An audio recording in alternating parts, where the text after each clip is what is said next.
So my name is Mike Rago. I do work for the Cloud Permissions Management team here at Microsoft and formerly worked for Cloudnox for a number of years, and super excited to talk about many of the different features within the product. In terms of where we'll get started, we'll first talk about some of the systemic issues and challenges in trying to manage the permissions across multi-cloud architectures, that being Azure, AWS, and GCP.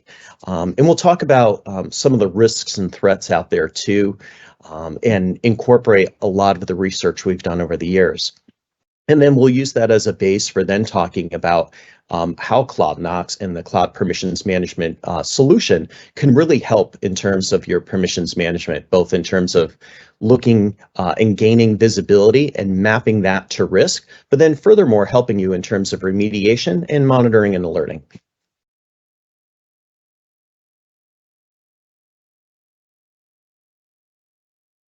So we'll talk about single and multi-cloud permissions challenges. Then we'll talk about some of the attack surface. I think it's always good and fundamental to understand what is it that we're protecting and what types of attacks are we looking to protect from, and really leveraging that to devise a plan that incorporates the cloud permissions management.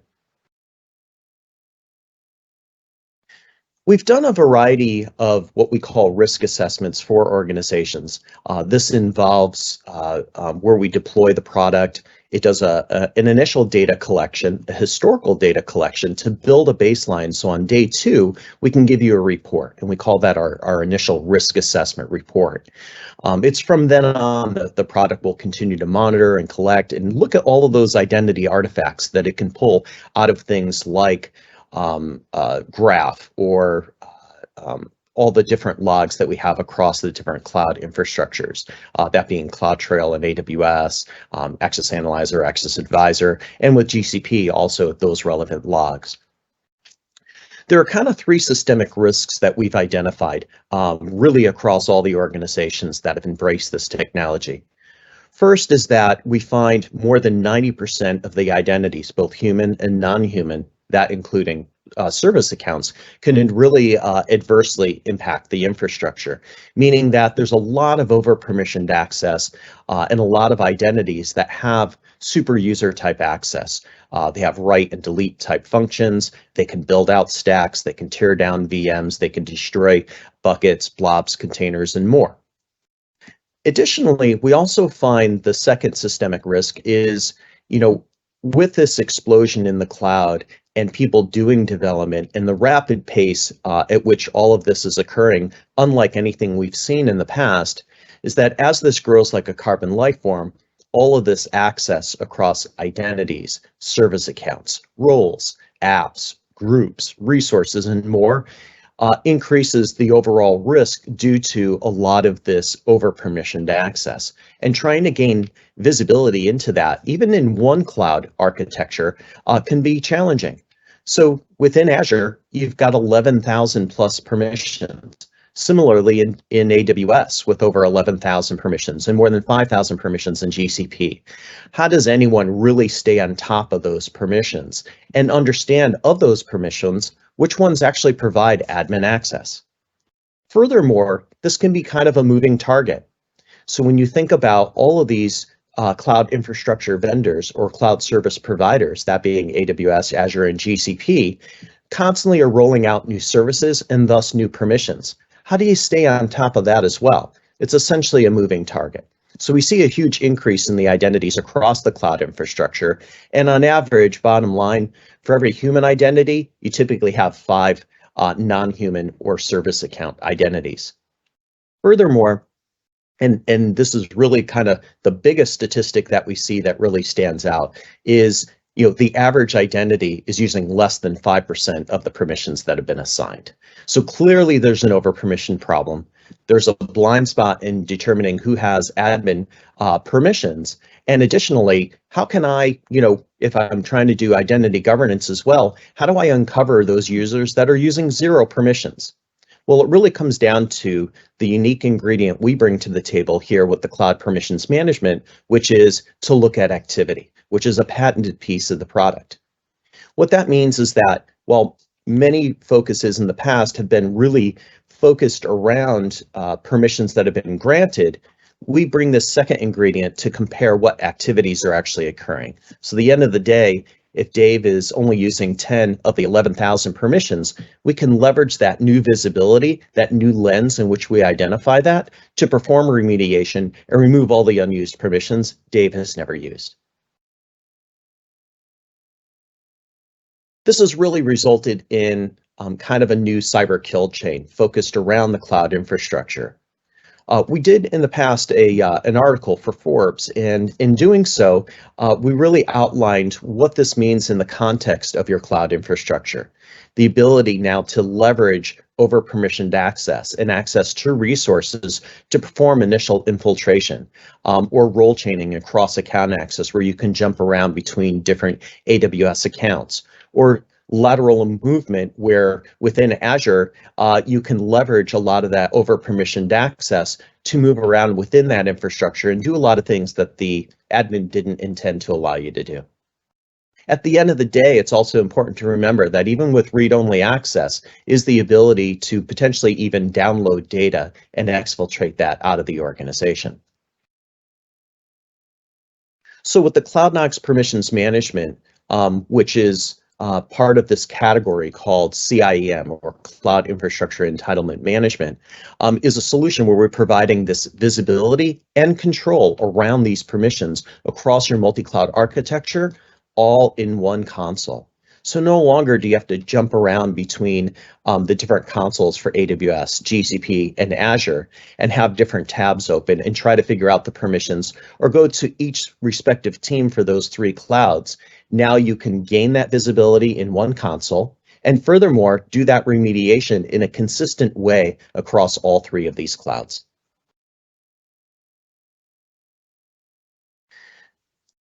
A lot can be learned by taking the guidance from the Cloud Security Alliance. They did a report 2 years ago around 11 really important breaches that had occurred across organizations with cloud infrastructures. And really the key systemic thread through all of this was over-permissioned access. The great thing about this report is it gives you visibility and details around all the TTPs, the techniques, and procedures that were used to breach each and every one of these organizations, many of which are household names to you and I. But we can learn from that, and from that gain better insights into how to protect our infrastructure by gaining those deep insights into the permissions, and then furthermore leveraging remediation to go ahead and help organizations get to least privileges, that pillar of zero trust. I'm a big believer in understanding, how some of these attacks occurred and give us better insights in how to protect against them.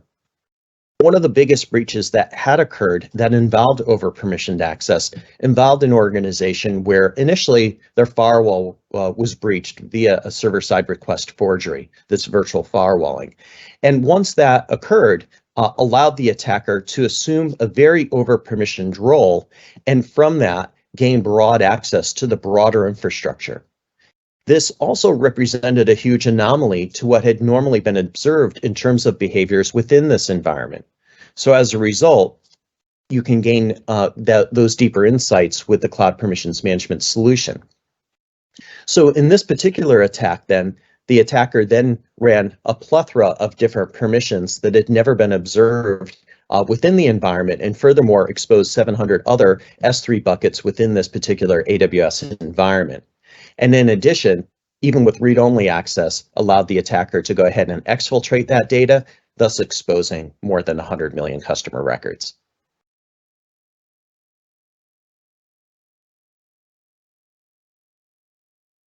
So how did this occur? Well, again, a lot of it stems from over-permissioned access. And in this case, things like a resource star, which many times is the default, for example, within your AWS environment, is effectively granting administrator access. Gaining insights into that can be difficult. These policies are distributed across much of the infrastructures, whether it be AWS, Azure, or GCP, and deciphering that can be quite complex. So what we do most fundamentally within the Cloudnox Permissions Management Platform, is distinguish between permissions that have been assigned versus permissions that are actually being used.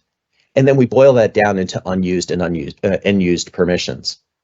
By determining what permissions are actually being used over a long period of time, gives us better insights into how can I right size this access? How can I least privilege an individual, a role, and more? Additionally, you can further filter down a lot of this access by selecting many of the filters we have to then determine, well, what admin permissions does this individual have? What type of destruction or delete type of permissions does this individual have? And so when we get deeper into some of the demos and the analytics and even the reporting and analysis, we'll uncover a lot of these examples for you. So one of the common questions I get, and I presented this at DEF CON last year, was, okay, so of those 11,000 permissions, which ones do I really need to worry about? Well, there's a lot of them, right? Roughly 5,000 of the permissions within AWS provide some type of admin level access. So I thought it was always good and important to reveal to customers a few examples to what those may actually be. First, if we use AWS as an example, and then we'll cover GCP and Azure as well, is, when I take a look at, those policies and those permissions specifically that are allowing external access, you have, your security groups, your network security groups that are providing ingress and egress, access to and from the infrastructure. By default, if you assign all 11,000 permissions to an individual, you're allowing that user to change the configuration of those network security groups. So one of the big questions that comes up is, would you really want to allow, at the end of the day, any user to change your firewall policy? Obviously not, but by allowing this permission, that's effectively what you're doing. Secondly, within AWS, as an example, you can do an IEM create user, which means you can create another local user account. So if any user has this, if they're an insider threat, they could effectively create another user account that they could use for nefarious access, thus covering their tracks. When it comes to lateral movement and privilege escalation, the STS assume role policy and the ability to move from account to account or subscription to subscription within AWS is assigned through this policy and can be quite dangerous. So gaining insights into not only who has those permissions, but furthermore, is an unmanaged account, such as a developer from home, leveraging this, changing this policy, and allowing their home or their personal AWS account access to a production environment. And then privilege escalation through a variety of permissions, including the put user policy. Similar in GCP, we can map out all of those as well. And again, all of these represent the same level of risk as we outlined for AWS. In terms of Azure, there are also a variety of permissions. Roughly 3,700 of the 11,000 permissions in Azure provide some level of admin access. It can be really hard to decipher what those are. For example, when the SolarWinds announcement occurred, there was a CVE that came out, and from that, one of those recommendations was to modify and keep visibility and insights into your role assignments right, the ability to adjust that. It was one of the things to be noted that this should be more restricted to only users who need the ability to modify those role assignments, and furthermore, have a definitive log from those identity artifacts that we pull out of the main logs, in this case graph, and have visibility into all of that. So what do we provide then with the Cloudnox permissions management to help organizations with this? And how are we going to use this as a base for the next 6 sessions we'll go through in all the ingredients that we provide to organizations to assist? So we'll look at identities, their actions, but also in the context of resources. This is more than just looking at the permissions. We need the context of resources as well. And this is really fundamental to what we do within the Cloudnox permissions management. This is going to then get mapped to risk. For example, I can identify inactive identities. This may be really helpful to those organizations with some level of identity governance. For example, let's say your human resources department alerts the administrative team that someone's leaving the organization and you need to remove one or more permissions or really remove their access altogether. There can be many other reasons, though, that you have identities that are no longer using their access. You could have an old vendor POC account. You could have a consultant account or organization you're no longer working with. And in the joiner, mover, leaver process, you may have someone move to a different role. And therefore, in all of those instances, you have scenarios in which that account that had been assigned is no longer being used. But gaining visibility into that is difficult. So by looking at activity and inactivity, we can uncover these and bubble these up for organizations. We'll also uncover all of those over-provisioned identities, roles with admin permissions, inactive apps, serverless functions, and more, open network security groups, and a variety of other things. So bottom line, we're going to provide 4 key things, and we'll cover this over the next few hours across the 7 sessions. One is gaining that cross-cloud visibility. If you do happen to have solely just Azure, or additionally AWS and or GCP, we have feature parity across all of this to provide the same visibility across your multi-cloud architecture and uncover those security risks. Which leads me to the second point, which is uncovering those permission risks.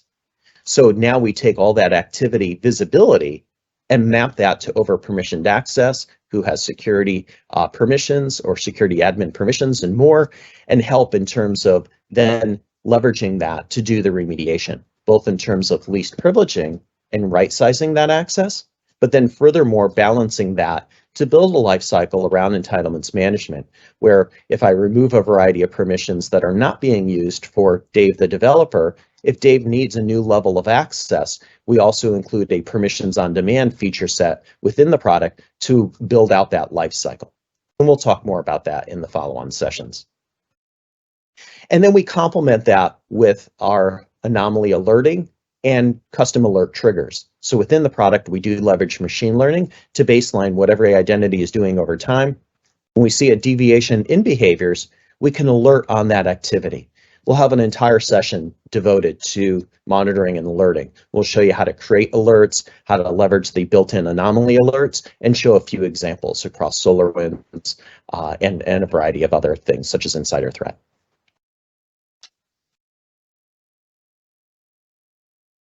So how do I deploy the product? Well, we have a variety of documentation out there now that we're currently in public preview to allow organizations to test the product for free through June 30th. And then July 1st, the product will go general availability. Deploying this is quite easy. Today, you can deploy this in less than an hour. The product will then do a one-time data collection overnight to build that 90-day historical baseline.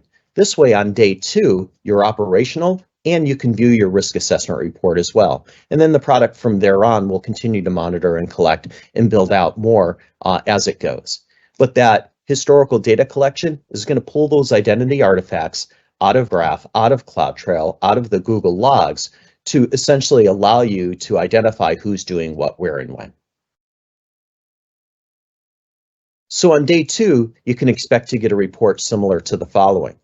Across the top here, you can see you have over-permissioned active identities, and many organizations have limited visibility into this today. It might take them a few weeks, if not a month, to try to put this together. We can give you this on day 2.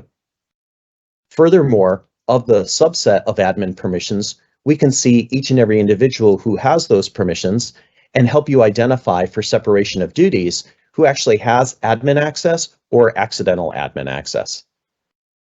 And then additionally, any identities that reveal 0 activity, we categorize those as inactive. And this will help also with many organizations in terms of their identity governance. So appreciate your time in this first session. We'll go ahead and pause, I know, for a few minutes. Richard will jump in here, and then we'll go ahead and move on with the next session. Hey, thanks, Mike. Really good. We did get a good question come in about repermissioning. So if the permissions are actually granted through something like role-based access controls, maybe the company did put some effort in, they've got role-based access controls, everyone's in groups and they get the permissions done that way. What's the kind of impact of us coming along with this tool and saying, hey, you've got thousands of permissions you don't need, and start trying to remove them? How do we address that and help the customer understand? Do we have to go back and fix their RBAC, or do we just make the changes live in the system? What's your approach? We can make changes live in the system, or scheduled in advance in case you have specific change windows. So when we get into the remediation section, we'll be talking about how we can take a look at roles and groups and more, and see the aggregated usage of those permissions, and then leverage that to least privilege those if you so desire. Also, are the ability to bulk add and bulk remove certain types of roles or sets of permissions as well within the product. You can even create new roles if you so desire, and then begin to move people into those other, better right size fit type roles. So there's a variety of different options you have with the product to accommodate that scenario. Okay, all right, thank you very much. All right, let's get on with the next one. Okay, great. The questions coming in.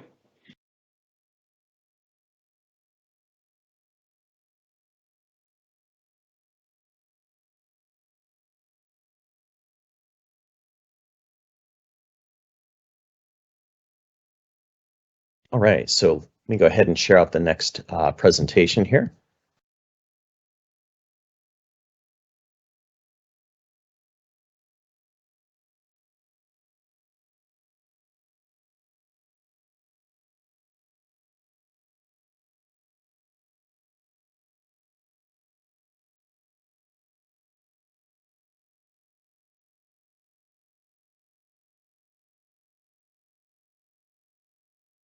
All right, so in this next section, we'll be talking about visibility.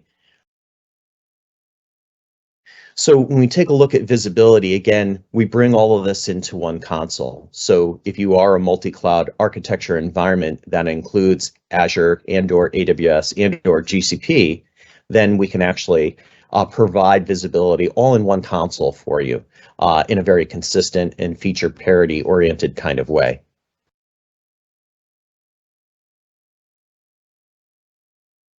So we'll talk about how we provide this unique visibility through activity and comparing that to the permissions that have been assigned. And then this is going to give us insights into how over-provisioned everything is within my architecture, whether it be human or non-human accounts such as system identities, but then furthermore across roles and groups and apps and more. As we mentioned in the last session, we're going to take a look at identities, their actions, and then the context of resources. And this is going to uncover many of the areas that we mentioned in the last session around inactive things. They may be an identity, they may be a resource, they may be a role or more. We work with some of the largest organizations in the world, and how they've been trying to solve this problem largely has been around trying to consume those logs into some kind of SIM. So whether it be Cloud Trail or Graph or more, trying to decipher permissions usage and then right-size specific roles or decommission roles that are no longer being used. It's very time-consuming, very manual, and they acknowledge, hey, and we know we're missing things. So this approach to activity provides a more concrete way in a very expedited manner in which you can gain that visibility and do that right sizing or remediation. So we'll talk about something called a permission creep index or PCI score. Early on, we needed to try to find a way in which we could map this to risk. And in doing so, we created this simple algorithm that says, hey, I'm going to look at each and every identity and then determine how over-permissioned they are by looking at their activity and comparing that to the permissions used. If Dave, the developer, has all 11,000 permissions in an Azure subscription, but then is only using 10 of those permissions, clearly Dave is very over-permissioned, and thus Dave would be categorized as high risk. And we'll talk more about that when we get into the demo. We then map that across all the identities and roll it up per account, per subscription, or per project. And so in the dashboard, you can gain that bird's eye view into how over-permissioned each and every one of your Azure subscriptions, AWS accounts, or GCP projects are. And then we'll also dive deeper into the usage analytics, which allows you to then get into and look at every identity and kind of see what roles are assigned, what permissions are or not being used, are they categorized as high, medium, or low risk. Additionally, this will also give you insights into other things such as roles, apps, service accounts, and even resources too.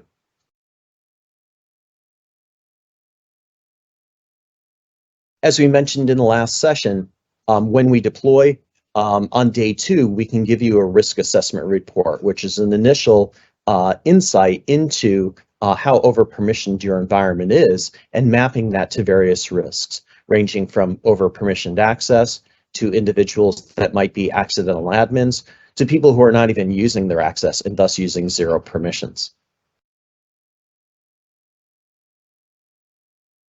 So with that, let's go ahead and dive into a demo.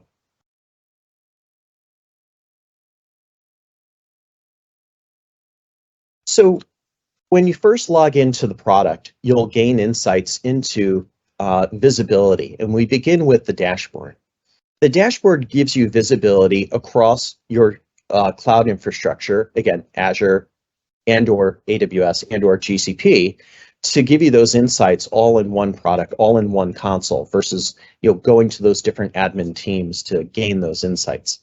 Additionally, you can select one or more of your subscriptions, accounts, or projects, and for each of those, you'll see a bubble show up that will actually give you details around each and every identity and how over-permissioned those identities are, categorized as high, medium, or low risk. Again, this maps to our privilege creep index score or algorithm that looks at how over-permissioned each identity is. Again, if you have Dave the developer and he's using 10 of the 11,000 permissions, Dave is using less than 1% of the permissions assigned, so Dave would be categorized as high risk. Additionally, over on the right, we also take a look at this over time. So as you use our remediation and want to reduce risk within the organization, you'll ideally start to see your PCI score or permissions creep index score go down. And this is good for confirming that and ensuring with your audit and compliance team or IAM teams that you're reducing risk within the environment and cutting down on all of this over-permissioned access. This also allows you to start to map this to risk. And so we'll first cover this here in the dashboard, but then secondly, we'll talk about that more when we get into the analytics section, the reporting later on, and a lot of other areas to gain deeper insights into the visibility. At the bottom, you'll start to see a variety of risks mapped out. So we're taking all this data and now mapping it to a lot of different viewpoints. One is inactive users. So at the bottom right, you can see out of the 736 users relevant to this particular subscription, that we've got 654 that are not even using their access. So over on the right, where we're highlighting it at the moment, you can see an aggregated over permission score resulting in 78, which is considered high, highlighted in red. So why do we have inactive users? Well, as you mentioned earlier, these may stem from not only identities that may not have been removed, when someone leaves the organization, but it also may be related to other things. Maybe you did a vendor POC and you created an identity, and maybe that didn't get removed afterwards. Maybe you worked with a consulting firm for a long time, and they had access, but they're no longer using it. Maybe you're using them for development. Maybe as part of the joiner, mover, leaver process, someone in the organization who was given access has moved on to a different position and is no longer using that access. So to uncover these for organizations, we look at the activity, but also the inactivity, or people using zero permissions. We also can look at a variety of other things. You'll see many other things listed here. For example, with inactive apps, I can also uncover, apps that are either no longer being used or left behind due to an version or a different app being created within the environment. So as you're building and tearing down stacks at the rapid pace many people are, a lot of things can get orphaned. So this will help uncover old inactive apps, maybe some of which are even consuming compute that could be decommissioned. Additionally, we look at that most fundamental thing, which is the over-permissioned active users. These are people that are using their access, but very little of it. So in the case of the Dave the developer example, using 10 of the 11,000 permissions assigned. And then below that, you see super users. So these are the users that we identify have one or more of those admin permissions, thus making them either an admin or in many cases an accidental admin. They've been over permissioned, but accidentally given some admin permissions you didn't intend on giving. And you can see many other categories here, many of which we'll talk about as we dive deeper into the analytics and the reporting. So in the list, you'll see things such as inactive groups. Someone had a question about this earlier. Over permissioned serverless functions, so if you're using Azure functions or Lambda functions. And so all of these will be rolled up for you, so you have visibility into this. And again, in the report we highlighted a moment ago, this will also roll up into report too, so you don't have to hunt and find this stuff across the product. Some of the end users or business units can get this in the form of a report. In terms of analytics then, we can dive deeper into all of this, beginning with users. So you can select a particular cloud service provider and users, and this will show you all of the entitlements and all of the identities across your infrastructure. You can also select one or more of your Azure subscriptions in this case to gain those broader insights.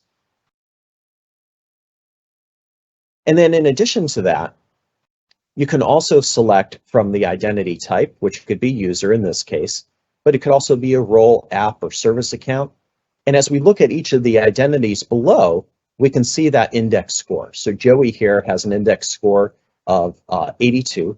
And in addition, we can see the permissions granted, 11,000 permissions, but he's only ever used 126. And Joey is a power user. So where does all this access stem from? Well, if I expand any one of these, I can gain insights into the unused and used permissions, and I can also see the user groups and the roles. And this gives me that broader visibility, which will be important later on when we do remediation. If I want to gain insights into whether or not Joey has any of those admin permissions, I can actually select the dropdown, deselect the other options, and filter this down to high risk or admin permissions. So now I can see those 3,700 admin permissions in Azure, 77 of which Joey is actually using.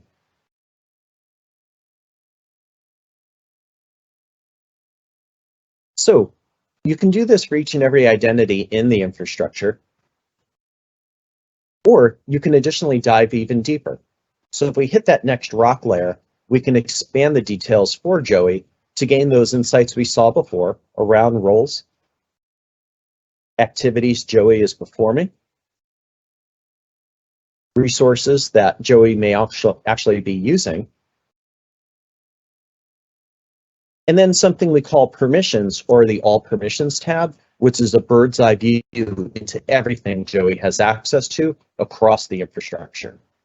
We created this for a particular customer that had all three cloud infrastructures, that including Azure, AWS, and GCP, and they wanted to know if Joey left the organization, how do I know everything Joey really has access to? This All Permissions tab gives you that visibility. This can also be filtered down for Azure, AWS, or GCP so that you can download those reports. If we want to look at AWS, we can simply select the AWS dropdown, and we can see across all the local and SAML users within your AWS infrastructure. We can see those PCI scores from 0 to 100, and the permissions granted versus the permissions actually being used in this particular user. Again, if I want to see the details, much like I did for Azure, I can go in and see the unused and used permissions. And any of these can be filtered down even more to look at the individual permissions, or again, which ones have admin permissions or accidental admin access, if you're also looking to satisfy separation of duties requirements.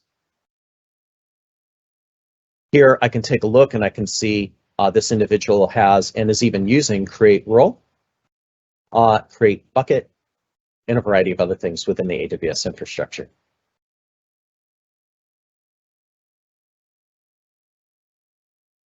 Additionally, if I want to filter this down and say, well, do I have any inactive identities in the environment? I can use that filter. And here I can see the permissions granted, but executed, I see 0. So these are all the identities that haven't used their access in a long time. With any of these views, once you do the filter, you can use the export button to download this to CSV, a detailed CSV, or permissions.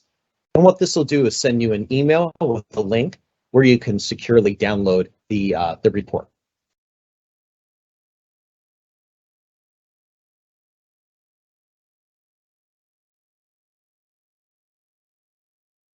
I can also do this for GCP. So if I select GCP, I can see those identities as well. And that'll give me visibility into those identities for that environment too.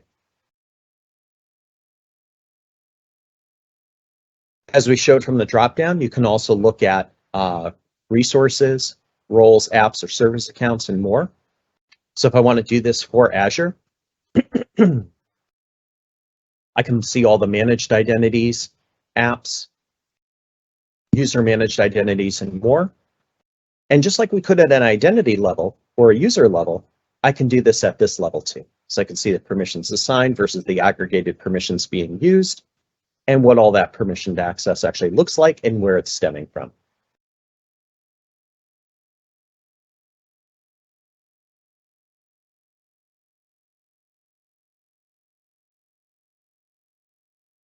Similarly, we can do this for AWS. So I can see all my roles across my AWS infrastructure. And then additionally, I can expand any of these to gain those deeper insights into the permissions assigned versus used, and then the details of what those permissions are. And also where all this access stems from and what admin permissions exist. What's great about this is we keep this up to date as well as new permissions come out from all the new services being provided by these cloud service providers.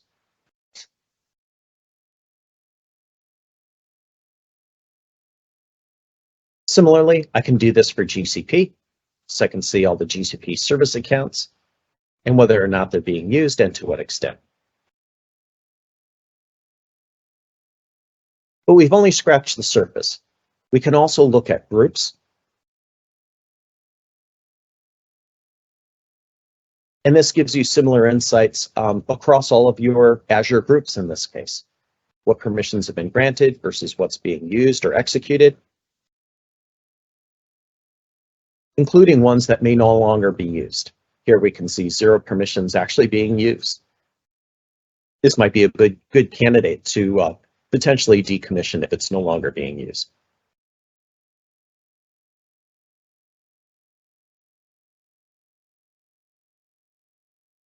And then we can also look at this across resources.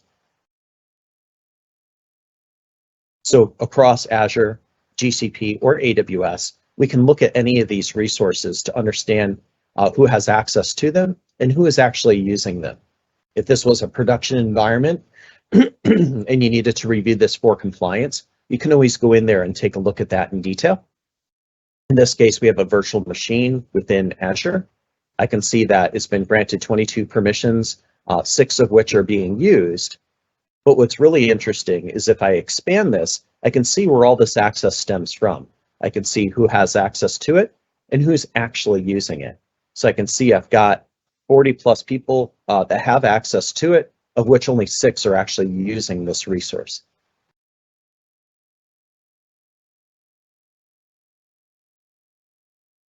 And it lists those users here.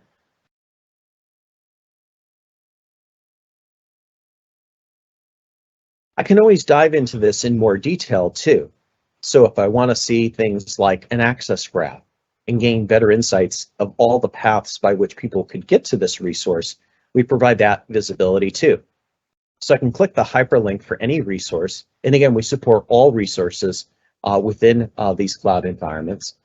In this case, looking at this virtual machine, I can see all the identities that have access, the roles, and their scope. If I want to take a look at any particular role, I can see an access graph of how people leveraging this can actually gain access to this resource and all the different paths related to that access. This is great for identifying where people may have gone around the security policy or process for requesting access, and especially we've seen where developers may have over-permissioned access and giving other developers access to the environment.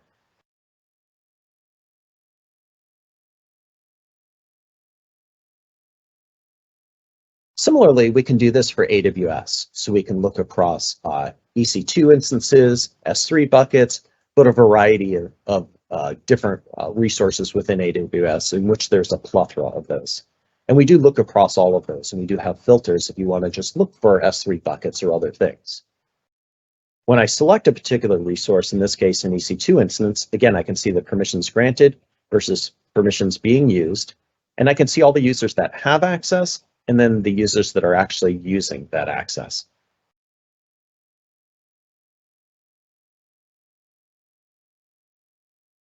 Again, I can dive into the details of that a little bit more now in the context of an AWS environment where I see the identities, the policies, and then also the sources across direct, roles, and groups. Like we did before, I can always select one of these and view the details of how people can get to one or more of these resources, in this case with read-only access versus administrator access. And here I can see all these different paths stemming from roles, groups, and more. These also include hyperlinks. So if you want to view the details of the actual policy, you can do that as well.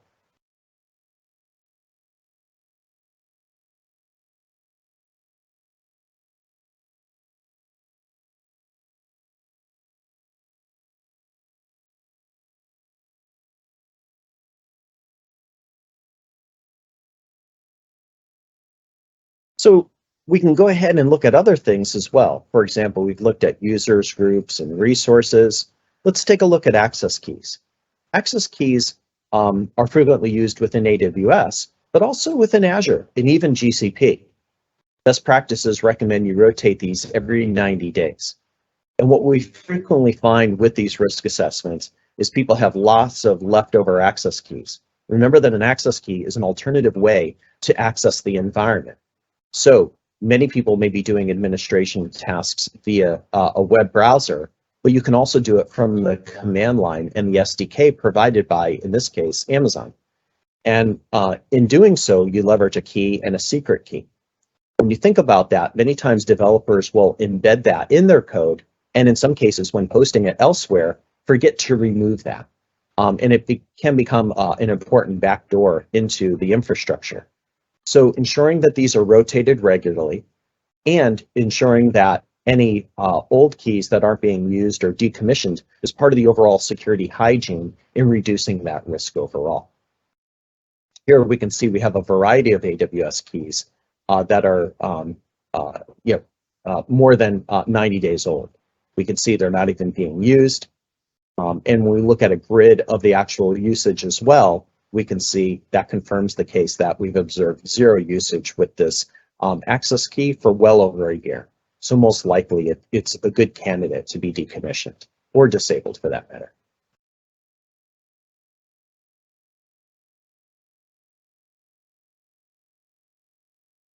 We can also do this for Azure. So with Azure Functions, you can also have these access keys. And here we can see a plethora of access keys that are well over 90 days old. And similarly for GCP too. Additionally, we look at serverless functions. So here I can see all my Azure functions. I can see the permissions granted versus permissions used. And in addition, these things can remain dormant for a while, which is really kind of the design of a function in that it comes to life when somebody actually uses it, and then it goes dormant, right? So we're tracking all that activity and looking at this across not only all your resources, but as we mentioned here, in this case, all your serverless functions too.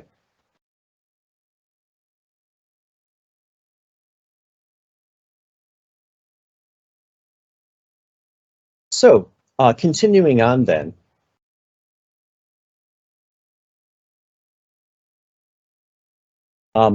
this sort of rounds out this particular session. So I hope giving you that demo gave you good insights into a lot of this visibility. When we try to take a look across this multi-cloud, how organizations are doing this today versus when they're using the Cloudnox permissions management is sort of isolated from one another. You've got the AWS team doing their thing, you've got the Azure team doing their thing, and you got the GCP team doing their thing. So this really brings this all into one console for you in terms of visibility. Hey, thanks, Mike. Doing well. A good couple of questions coming in, so let me ask them to you and see what answers you have. So the first one is around shadow IT. What is your approach for helping a customer find all of their AWS accounts in the first place? Sure. So in terms of looking at that, it can really come down to gaining those insights into those activities that may be occurring that you weren't aware of, right? With shadow IT, people have that, maybe over permissioned access or admin permissions and doing some of those tests that maybe you didn't realize. So this is giving you that visibility over time. This will become even increasingly important when we get to the monitoring and alerting. We'll show you how you can get ahead of that. So when people are starting to use those permissions, get an immediate alert so you can stay on top of it, or when people are accidentally assigned those permissions, to remove those before something like a shadow IT instance actually occurs.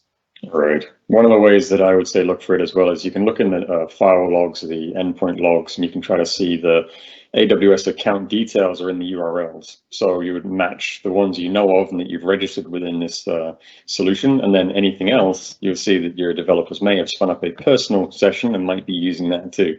So there are ways of finding it out and then get them attached into the system and monitor them. Another question for you is around the evaluation, whether it's a simple used, unused or not. My answer is also we go back and look 90 days. And if we haven't seen a permission used in like the last 90 days, you can probably say it's not being used very frequently. And you may or may not want to then take them away and provide them back as like a just-in-time or on-demand type permission. What is your approach for answering like how do we actually evaluate the is it used? Is it not used? Should I take it away from them? Yeah, so we're about to get into, this is a good segue into the next section where we're going to talk about remediation and how we leverage that visibility where we see the permissions used versus the permissions not being used and kind of better right-size that access. At the end of the day, it's sort of up to the organization, the paths they want to use for that. And we provide a variety of paths in the remediation, which we'll show you. They may want to do it at a role level. They may want to do it at an individual level. They may want to do it in a different way. All of those are scenarios in which we support that in terms of least privileging and right-sizing that access. And with that, in a few minutes, we'll actually get into the remediation and talk more about that too. All right, let's watch the next one. Thank you very much. Again, keep your questions coming. So let me go ahead and bring that up. Give me just a moment.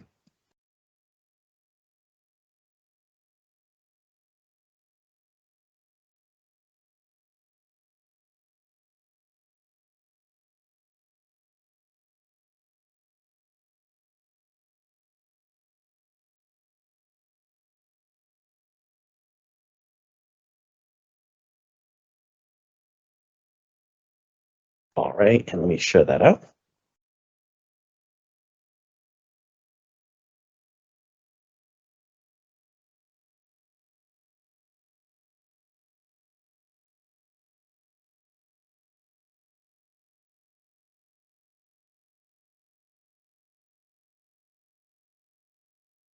All right, so in this section, we're going to cover remediation. So we'll talk about how you can remediate the over-permissioned access across Azure, AWS, and GCP. This is another patented piece of the product. And we find is one of the biggest value points of using a solution like this. Being a former CISO myself, I was always a big believer in, a lot of products can give you visibility, but really at the end of the day, how can it help me in terms of remediation, right? And achieving compliance, and ensuring risks are reduced. And that's effectively what we're doing here, but focused around permissions and permissions management. So we'll talk about remediating over permissioned access, and how we leverage our understanding of the activity usage.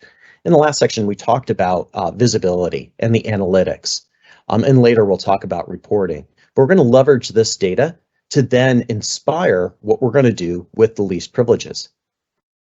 And then how you can create this automated life cycle around managing permissions, which balances getting to least privileges, but what if someone needs additional permissions or additional access?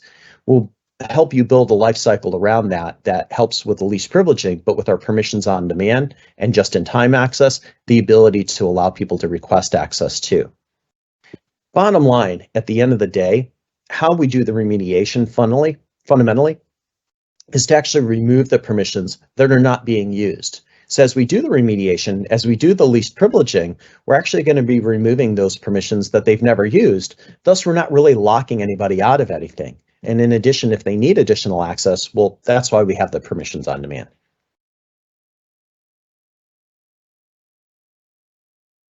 So I know we've covered this in the last few sessions, but again, for those of you who just joined in, around the Cloudnox permissions management, we leverage this visibility around multi-cloud, how we can do this remediation in a consistent way across AWS, Azure, and GCP, and leveraging that visibility across identities, their actions, and in the context of resources. We also covered this in one of the previous sessions around what kind of problem am I trying to solve? For many organizations, we know that there's a large number of identities that are over permissioned. We know this from doing 150 risk assessments, that automated reporting for many Fortune 500 organizations and even smaller organizations too. But gaining that visibility into who has those accidental admin permissions that could adversely impact my infrastructure is super, super key for many people at the end of the day. In addition, who actually has that access, not only across human, but non-human accounts such as system identities and more. And as we see that grow, expand, and really grow like a carbon life form, how do you stay on top of that? And then most fundamentally, what we find is the average user using less than 5% of the permissions. So how do I fix all of that? We do that within the Cloudnox permissions management using our remediation. And this automates the ability to get to least privileges. So we can remove the unused permissions or excessive permissions if you want to remove some of the admin permissions as well in just a few clicks. So this 3-step, in the case of AWS, a 4-step process automates the ability to do this for many organizations. So you're not modifying JSON, downloading it, uploading it, making sure you put it in the right tab or screen when you're logged into different subscriptions, accounts, or projects. This includes a controller. So when I do this remediation in the 3-step process, I can then use an easy button to push that out into the infrastructure. And as we mentioned earlier, we balance this with the just-in-time access. So what if somebody needs a new permission? Well, that's why we have that component or that feature set too. And we can provide those permissions on demand through that process, both natively within the product and through ITSM integrations and solutions such as a ServiceNow.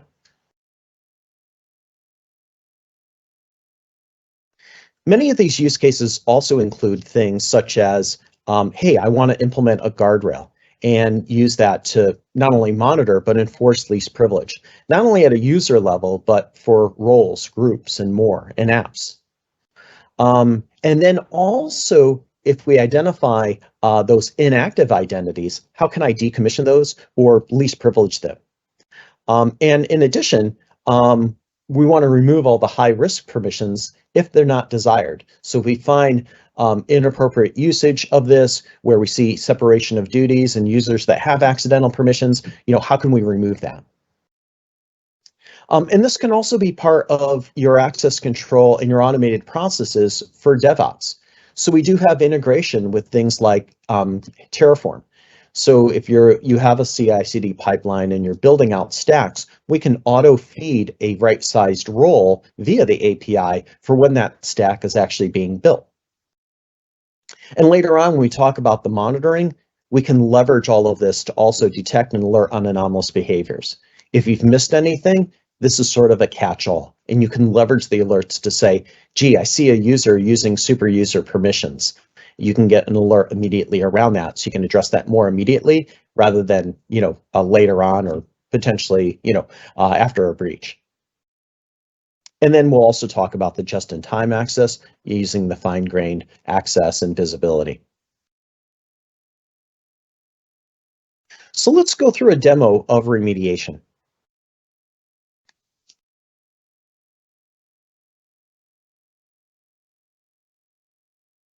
So here we're going to go through a variety of features within our remediation, within the Cloudnox permissions management. Again, I can do remediation, least privileging, or right sizing across Azure, GCP, and or AWS, depending on what your organization has. This builds a consistent way by which we can do the least privileging, rather than doing it autonomously within AWS versus Azure versus GCP, and people having different flows or processes by which they do that. In addition, this leverages our controller, as we mentioned earlier. So let's say, for example, I want to take a look at this within Azure, and I select a particular Azure subscription. I can look across the activity of users, groups, apps, or roles. And this allows me to do this least privileging in a variety of ways. Once I decide how I want to go about doing that least privileging, let's say from a role level, I can go ahead and see all the roles that are available to this subscription and this environment. And from that, start to determine, gee, how do I want to go about this least privileging within the environment? I can see I have a number of roles here at the bottom. If I'm looking for a particular role, I can type that into the search box. This will filter down the role that I'm looking for. I select that role, select next, and I can give this a new role name, but I can see, just like we saw with the visibility, here within the remediation, I can see all the available permissions for this role and the permissions aggregated that have actually been used as people assume this role, only 115 of the 14,000 permissions. So I can give this a new name, and then I can select next. And what the product is going to automatically do for me is remove all the unused permissions. So now I'm not removing anything anybody is actually doing when they assume this role, but whittling this down to just the permissions that have been observed, the permissions people are actually using. And I can do one of two things with this at this point. I can select the JSON and the script and download both. The script will give me the command line to implement that JSON, or you can see at the bottom, we have a submit button. So this easy button can actually be used to go ahead and deploy this in the infrastructure on demand, making it very, very easy to reduce any kind of errors that may occur by trying to copy this JSON into a particular environment and then deploying it. The controller will allow us to do this on demand and push this out. Effectively doing that right sizing and doing that least privileging as well.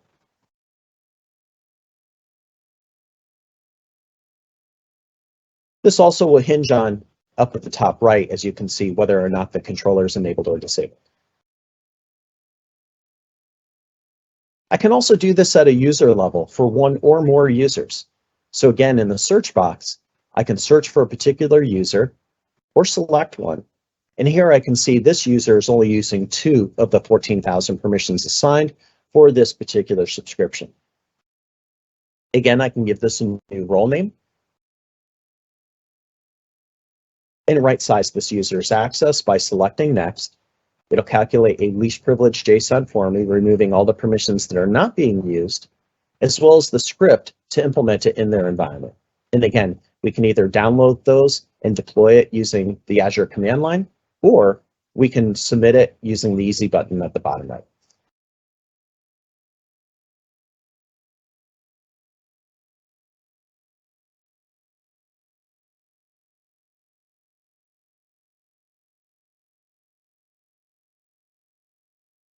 We can do this also within AWS. Here I can do this at a user, group, resource, role, even serverless functions and more within the product.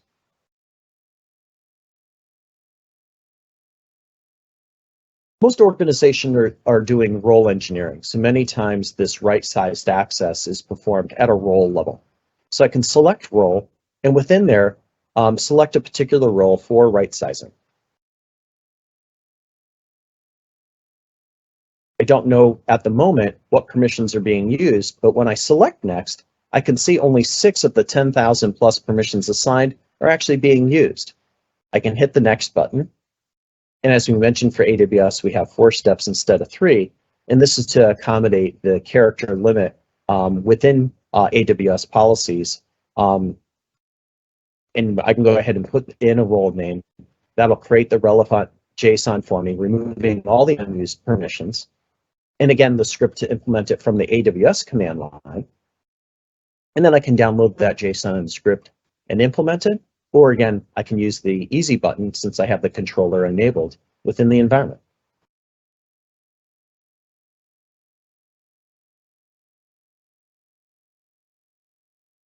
I can also do this at a user level. So I can select a particular user, hit next. It'll show me the permissions assigned versus what's being used. This individual is only using 9 of the permissions assigned. I can give this a new name. And then I can eventually hit the next button, which will allow me to go ahead and have the product go ahead and calculate a least privilege policy for me, removing all the unused permissions. And again, I can implement this in the environment, either downloading the JSON and the script, or using the easy button, again at the bottom right, with the controller to deploy it on demand.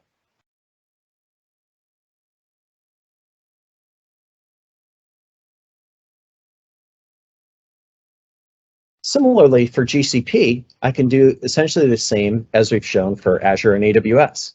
So I can select a particular role within GCP. Maybe I observed this or it showed up in the report as very over permissioned. So as I select that, select next, it's going to show me it's only using 46 of the 5,200 permissions actually being used. I'll put in a role name here for GCP.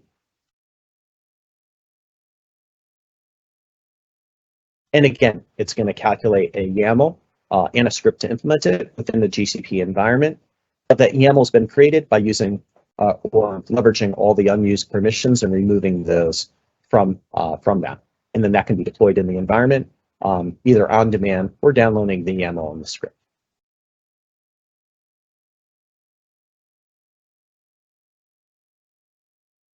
There's a lot of other features in terms of how you can do adjustments, right sizing, remediation. For example, we also have a permissions tab, and I can start to dissect the environment if I want to gain different views across users, groups, apps, and more in the case of Azure, and similarly for AWS and GCP. If I select users, I can select one or more users for observation. On the right, it'll show me how I can add or remove a role, add or remove tasks, or do bulk actions, such as revoke all the unused tasks, revoke high-risk tasks, revoke delete tasks, or assign read-only status. This avoids having to decipher the JSON and figure out how you're going to do a lot of that right sizing, and allows you to do this in a much more automated, clean, and error-free type of way.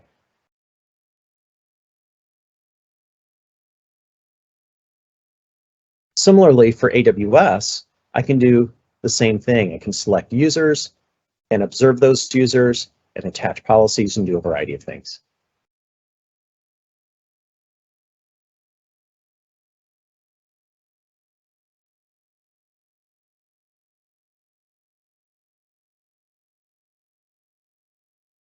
Across this, I can do this across the different cloud environments. So additionally, I can do this for GCP and all of that. And in addition, we also have something we call Autopilot. So even if you don't want that three-step process, we can further automate that and have this run fully autonomously within the environment. So here I can create a role or a rule, and this will allow me to delete, in this case, unused roles across the infrastructure. And this can run on a regular frequency and run in the background to automate this process. I can select what AWS accounts I want this to run against. I can configure how frequently I want it to run and in what way, and whether I want it to run on demand or in some other way. This is one of the newest feature sets of the Cloudnox permissions management. So there's some fundamental features in here, and you'll continue to see this expand as we go.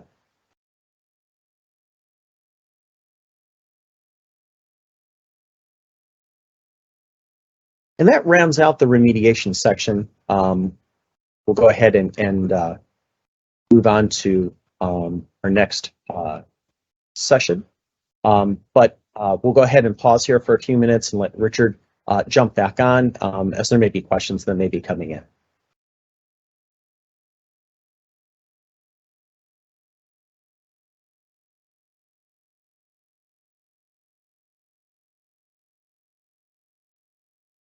Doesn't look like we have any, Mike.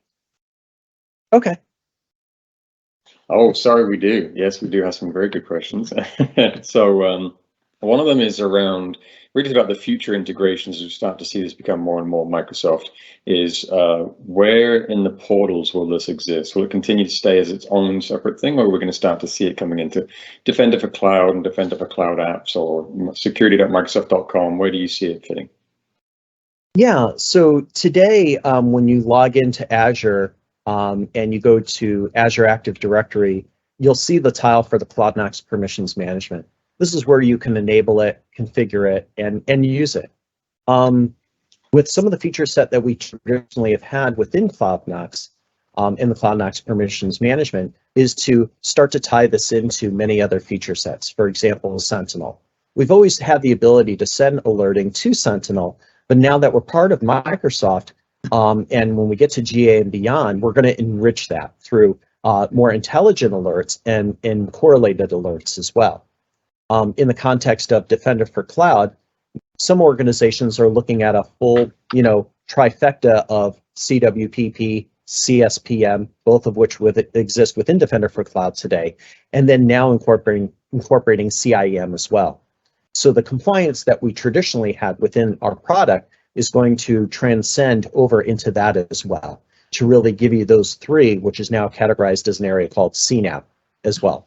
So there's a lot of different interesting integrations that will occur across the Azure infrastructure to make it easier for people to visualize this data and even remediate it as well. Excellent. Another question is around, I know we see this one quite a lot, but the ability to go back to things like Azure Active Directory or maybe even AD on premises. Any idea on the roadmap as to when these may be supported? Yes, those are things that are on the roadmap.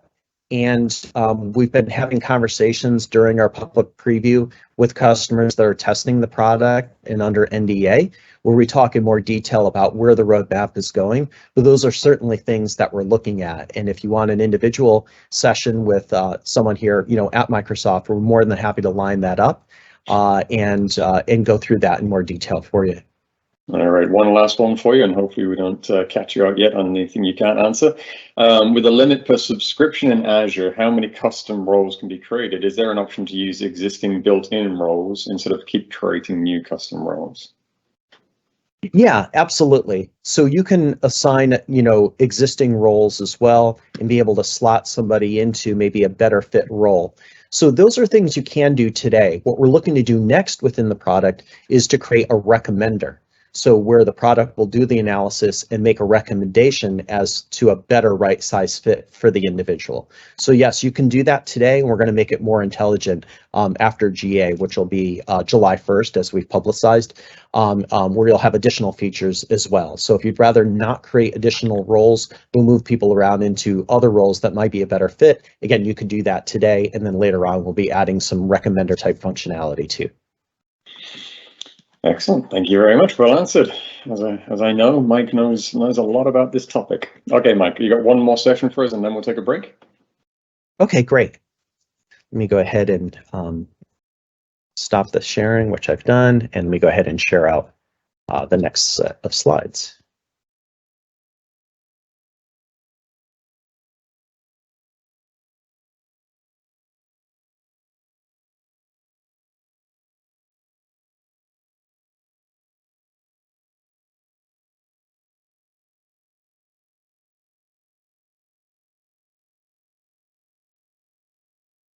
Just sharing those out now. Give me just a moment.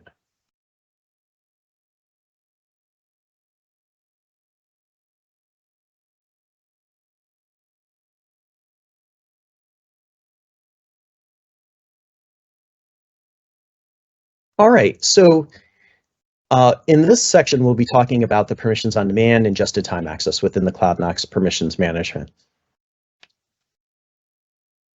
So in the last section, we're talking about remediation, and inevitably, in almost every conversation we have with organizations, they say, well, I'm kind of afraid to remove permissions because I'm afraid I'm going to lock people out of stuff. Remember, what we're doing in terms of the least privileging, at least in an automated way, is removing the unused permissions. So we're not ideally locking them out of anything that they use on a regular basis, but we're simply just removing those permissions we've never seen used, whether it be at a user level or aggregated at a role level and more. But inevitably, you're always going to have people that need additional access. Dave, the developer, may be working on a new project and needs additional access. Today, people assign that access in a variety of ways. Within the Cloudnox permissions management product, we do have a permissions on demand and just-in-time access. So we'll talk about this in more detail.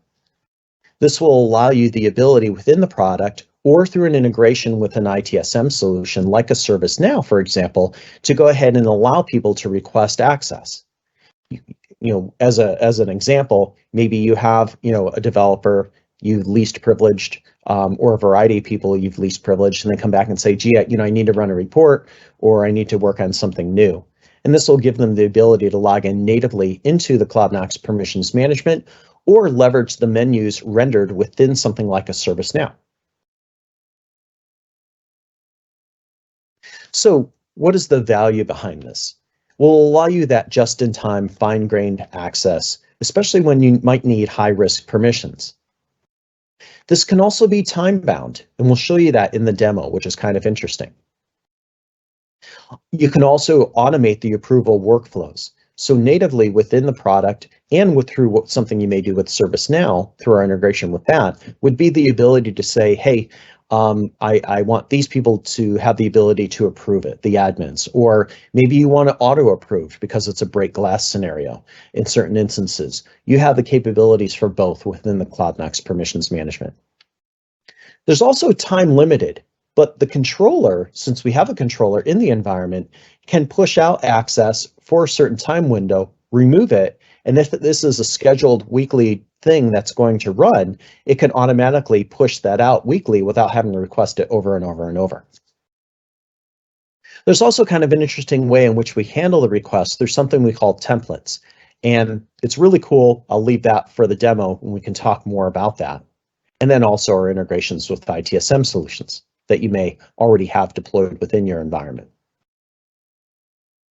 So when you have something like a ServiceNow or something else, ServiceNow is one of the ones that we've traditionally integrated with for ITSM, is the user doesn't have to necessarily log into Cloudnox if they don't want to. All those menus are dynamically rendered within ServiceNow for you for making that request. So let's get into a demo and show you this in more detail. So within Cloudnox under remediation, one of the tabs we haven't covered is My Requests. So in the product, you can allow people to solely have ability to this tab and nothing else. So they can go in, they can make a request, but in terms of the visibility or the analytics, those other things they don't have access to. And this is really good for people that solely just need to make a permissions on demand request. This can allow you to go ahead and create a request within the environment by selecting New Request.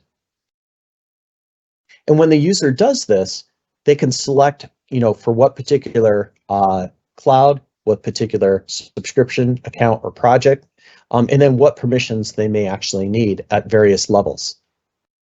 This provides the ability to kind of complete that life cycle where maybe we've least privileged Dave, the developer, to those 10 permissions he's been using, but now Dave needs additional access. So the user can select from any of the cloud environments that have been integrated into the Cloudnox permissions management and the relevant subscription in this case for Azure. You can also delegate permissions requests. So let's say I'm requesting this on behalf of Udish. I'm the development manager and Udish needs additional access. I could initially request this based on either tasks at a role level or based on a template.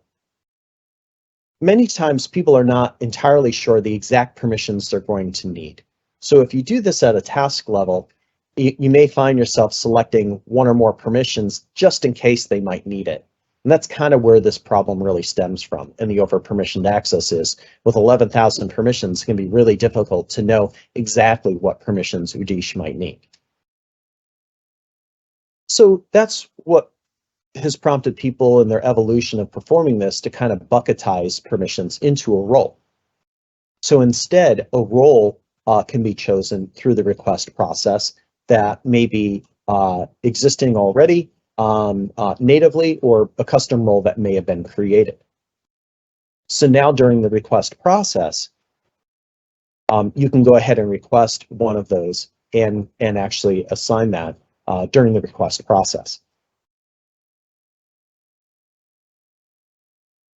The third option is by a template. So the problem with roles, as we've seen, is that they can also tend to be very over-permissioned because it's been a lot of guesswork, maybe some tribal knowledge in creating those. So that has been problematic too in the over-permissioned access. That's why we came up with a template type scenario. With a template, you can create something very, very custom. It could be the output of your least privileging. It could be a mashup of one or more roles or individual permissions, but now a user can go ahead and request access, and they can do this either on demand, or it could be something scheduled. In this case, maybe they need admin permissions for a batch job that will run Saturday mornings at 3 a.m. So they can select 3 a.m., select Saturdays for a 1-hour period, and this privileged access can now be requested and scheduled. So now we've formulated the request, we can hit submit, and it goes into a queue. And the admin will get a notification, either natively in the product or with something like a ServiceNow.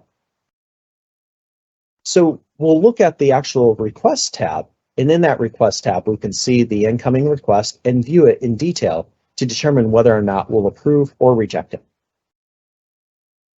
So you can additionally see the details of the request, so you can do a peer review of this, ensure it's in line with your environment, what you actually want to approve and allow, and then you can either approve or reject it. And if you approve it, in this case, what'll happen is this will actually get pushed out automatically with the controller at 3 a.m., thus allowing that access and allowing that batch job to run. But what's really cool is at 4 a.m., it's going to automatically revoke that access, so nothing gets left behind. And because it's already been scheduled and it's being controlled with our controller, this can happen automatically on a weekly basis until you decide that you want to stop it. So it really provides that capability of balancing this either privileged access or permissions on demand with how you're doing your least privileging. The additional features within this also allow you to determine, hey, do you want to actually have a one-time password that's required as part of the process as an additional layer of security.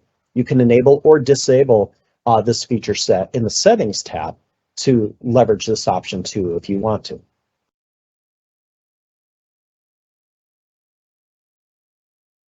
Also, when it comes to break glass scenarios, you can set up things for auto approve. This will still give you the audit trail and the attestation, but the administrator, if they're having to fix something immediately and they need additional access, they don't have to wait for somebody else to approve that. It gets auto approved, but it's still tracked. Within the user management, within Cloudnox permissions management, you can leverage a group within Azure to assign permissions. As you can see, you can do this at a viewer level, controller level, approver, and/or requester. And for what cloud service providers and accounts, subscriptions, or projects that you want to allow this for. So you have a lot of granularity built into the product to allow you to control these. Someone who may be doing reporting or some analysis might only need viewer, but maybe you don't want them making changes leveraging the controller. Or maybe neither. Maybe you just want somebody who is a requester to request access leveraging the permissions on demand. Or you want somebody to be an administrator or a delegated admin to approve some of those requests.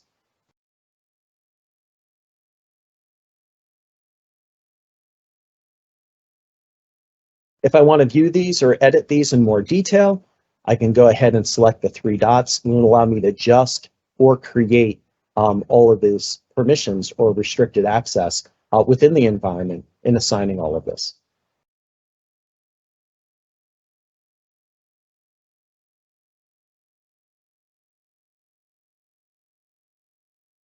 Additionally, as users are using this and tests are being performed, we do have a notification pane, which will show you things that are being performed, things that are active or outstanding, and things that have also been completed. This is also archived in our audit trail at a platform level. So we haven't gotten really much to the audit trail for the cloud service providers, which we'll talk about later, but there is a platform log that you can also look at. And this will show all the activities performed within the Cloudnox permissions management. I can filter this down more by a date range. And there are additional options where you can filter by name and a whole variety of things, such as by task and many other options for filtering. And we'll talk more about that when we get into that section. And again, we also have Autopilot, which we covered in the last session, where you can create various roles to adjust access to if so desired. Again, this is one of the newest features, so this will be matured more over time. But this allows things to be performed autonomously with no hands-on keyboard for any of your cloud providers, AWS, Azure, or GCP within the environment. For example, I have an organization here in Atlanta that's a top 25 global AWS customer, and they have over 10,000 roles.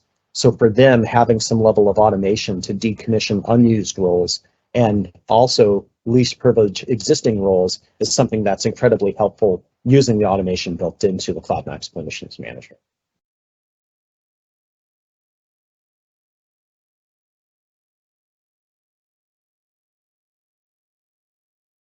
So I know this session was a little bit shorter. We'll go ahead and open it up for Q&A where we can answer further questions about this. And then I believe we'll be coming up on a 15-minute break before we get into the second half of the session. So regarding the Cloudnox permissions management. Sounds good. All right, a few more questions for you. Let's see how we go with these ones. One of the questions is around the idea of, and this could be about future integrations as well, making recommendations for the most appropriate built-in roles. So is there a way of understanding these are the built-in roles, this is what you've created, and match users to roles instead of again going back to not having to create custom roles all the time? Yeah, so earlier when we covered the analytics, we started to kind of touch on that a little bit, but to expand on that, when you look at the roles, you can see all the users that can assume that role, and then a subset of people that are using it versus the people that are not. So that gives you some fundamental visibility in terms of do these other people really need that level of access? And if you want to compare and contrast those, there is a role level view that you can use within the analytics that'll show you all of those roles. You can additionally dive into the details of those to further decipher whether or not you want to leverage an existing role or create a new one. Some people prefer to not create a lot of additional roles, but again, to find a role that might be a better fit for them and use the unused roles that they're not using altogether. Excellent. And do you know if this is going to be something that would add to the identity secure score that we have? Is this something that's going to start to inform that? In terms of the product itself, it does adjust the permissions creep index score over time. More broadly within Azure, I believe will be future integrations to incorporate that too, to understand at an IEM level how risk is being reduced and how that score is improving over time. Excellent. All right. Well, thank you very much. Let's have a break, give you some time to get some water, and in 15 minutes, we'll come back and start again. Thank you. Sounds great. Thank you, Richard.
Okay, welcome back. And we're going to get ready to now listen to Mike talk about the risk reporting and dashboarding for identity and access management. Welcome back, Mike. Take it away. Thanks, Richard. Hope everyone had a good break, and we'll jump right into it.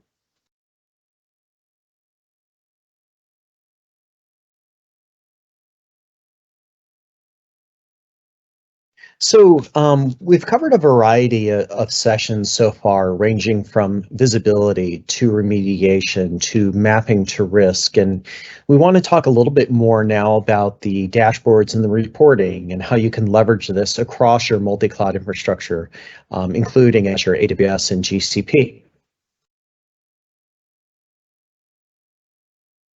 So we'll get into dashboards, we'll talk about risk analysis and reporting, and we'll even talk about custom reports too.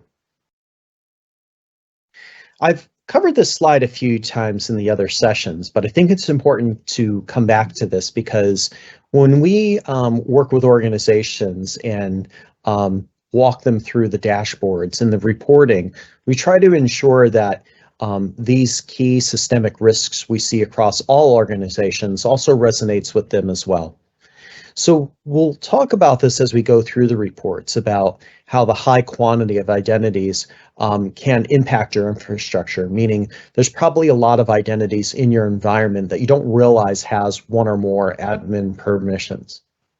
Secondly, as this is a moving target in terms of system identities being created, human identities created or removed if someone leaves a new organization, as stacks are being built and roles are being created and then later orphaned, there's a lot of reasons why you may run into this is kind of growing like a carbon worm and changing over time and having the ability to stay on top of that.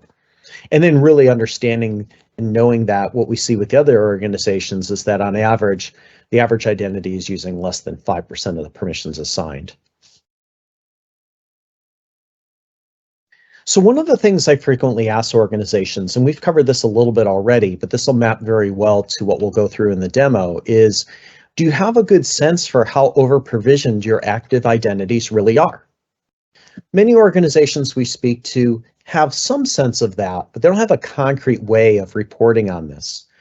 They can kind of jump in and kind of poke around in the relevant cloud infrastructure portals across AWS, Azure, or GCP.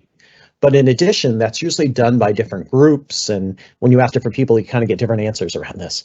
So we automate this to give this to you on day 2 and provide this in a very easy and tangible way, both in the online reporting, but also to receive it offline or send these custom reports to different business units for analysis. The other blind spot we find with organizations is it's really hard to figure out who has admin permissions within the environment. You have 11,000 plus permissions in Azure, 11,000 plus permissions in AWS, 5,000 plus permissions in GCP. How do you really know who has what admin permissions? It's really, really difficult. Most of the time when I ask an organization about this one, they just say, I'm not really sure. And then thirdly, is that around how we most fundamentally look at activity. So when you think about how we're constantly monitoring activity, we're looking at the logs and other things to try to distinguish what those identity artifacts are in terms of who's doing what, where, and when. And many times we find people doing nothing, and as a result, we end up with inactive identities and service accounts and roles and groups and more. So by looking at activity, we can also uncover inactivity. This becomes really, really important for those folks that have some level of identity governance, but yet have a blind spot in the cloud. Normally, they're relying on their IGA product and additionally maybe human resources notifying them when someone has left the organization and that access needs to be removed. But as we've mentioned in the other sessions, there may be many other reasons why you have inactive users. For example, you may have done a vendor POC and created an identity or a service account or something else. Did that get removed later? What about working with a consulting firm that's doing work for you and then you're no longer doing business with them? Did you remove their access? Or in the join, remove, or leaver process in the cloud, if someone's moving to a different role in the organization and no longer using the cloud access, how do you identify that? How are you alerted about that? So this inactivity becomes a key ingredient that's very helpful to many of the organizations we work with that have some kind of identity governance process. So when we start to get into the dashboard and the reporting next, we'll talk about inactive roles, groups, resources, serverless functions, and more. So you can uncover those, but in a very clean, automated way across your multi-cloud. Additionally, we also keep track of all the admin permissions across these different clouds. Roughly 5,000 of the 11,000 permissions in AWS provide some level of admin access. We know what those are. We can filter on those. We can alert you to who may have those accidental admin permissions. Similarly, in Azure, roughly 3,700 of the permissions of the 11,000 provide some level of admin access. We know what those are too. And it's also a moving target, right? Because as new services are provided by these cloud vendors, you also run into a scenario where there are new permissions, and we help you stay on top of that too. And similarly for GCP. Also, most fundamental to what we do, as we showed in the analytics section, is how can I report in a more concise way around the over-permissioned users, roles, and resources? And how can I create custom reports for different business units or team members? For some of these cloud infrastructures, and we continue to improve upon this, we can look at toxic combinations of permissions. Let's say that an individual has permissions A, B, and C, and individually those are not all that dangerous, but combined could lead to lateral movement or privilege escalation. We track these toxic combinations of permissions so you can receive that in the reporting too. There's also some fundamental tagging features within the product that can assist with identity governance. So if you have an exception, like an admin who has broader access and you prefer not to right size that access, you can add a tag attesting to that fact. Or you can have exceptions of users you want that are not even listed in the report due to those exceptions. Also, when you do the reporting, it doesn't have to necessarily be per AWS account, per Azure subscription, or per GCP project. You can aggregate one or more of those accounts, projects, or subscriptions in any way that you like. And we also therefore provide a secure link for the download of the report too. So when you select download, you'll get an email with a link to download it. So let's jump into a demo and we'll make this a little bit more visual for you to give you a better sense for some of the capabilities. So we'll begin with the dashboard, and we covered the dashboard earlier, but as we start to look at this more in terms of visibility and understanding from a monitoring and alerting and dashboarding capability, how can I stay on top of these risks? When we covered the dashboarding earlier, we talked about how you can look at this across multiple accounts, projects, or subscriptions for your various clouds, all in one dashboard. For each and every one of these, you'll see a bubble representing that subscription, account, or project, and you can hover over that. It'll give you the details. Here we see one for an Azure subscription that shows 737 identities. Made up within that include those that may be high, medium, or low risk. And as we mentioned earlier, how we actually validate that level of risk is using an algorithm we created called the Permissions Creep Index, or PCI score. This will allow you to then have the product automatically determine how over-permissioned is each and every identity across these multi-clouds. If I find that I've got one or more users that are using less than 5% of the permissions assigned, they would be categorized as high risk and show up here in red. similarly for medium, and then low. And we scored this on a scale of 0 to 100, 100 being highest risk. As you go through the remediation, over on the right-hand side, you can see the highest PCI change over time. So you see a little graph that breaks down for you how risk may be getting worse or being reduced over time as you're doing the remediation and as things morph and change within your cloud infrastructure. We additionally also map this to risk. So in the earlier session, we also talked about the findings at the bottom. This is where we start to take that data, all the activity that we're seeing or lack thereof, and map it to various risks. In addition, you can always look at the trends over time, and there are double-click drill down features you can go into that give you further details both in the dashboard and even hyperlinks to various reporting dashboards too. So there's a lot of interactivity you can use here. You can also see up at the top right, there's a little download button too. So at any time, if you say, gee, I like the reporting you have, but I want the dashboard and I want to download that view or that data also, you can do that. As we mentioned, we also map all of these to findings and thus risk. So you can roll up and understand, well, what are all of these inactive users? With the 0 activity, we can uncover those for you. Same thing with apps, roles, groups, and resources, and more. So we're looking at activity and lack thereof. And this gives you that ability to really map out that risk and gain those insights. We can also look at the over-provisioned users, which is very fundamental to what we do, provide that in the reporting.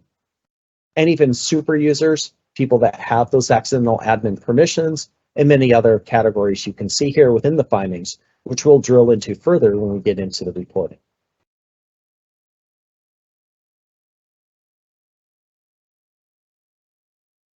Each of these actually has a hyperlink that you can click on, and it'll give you further details within the subscription, which will then take you to the reporting. You can also access the reporting at the top by simply selecting reports. Here, you can actually view one or more of your cloud infrastructures and look at an individual project, subscription, or account, or aggregate them together. Here, we'll initially follow the menu bar on the left-hand side, and then here at the top right, you can additionally select what cloud you want to view.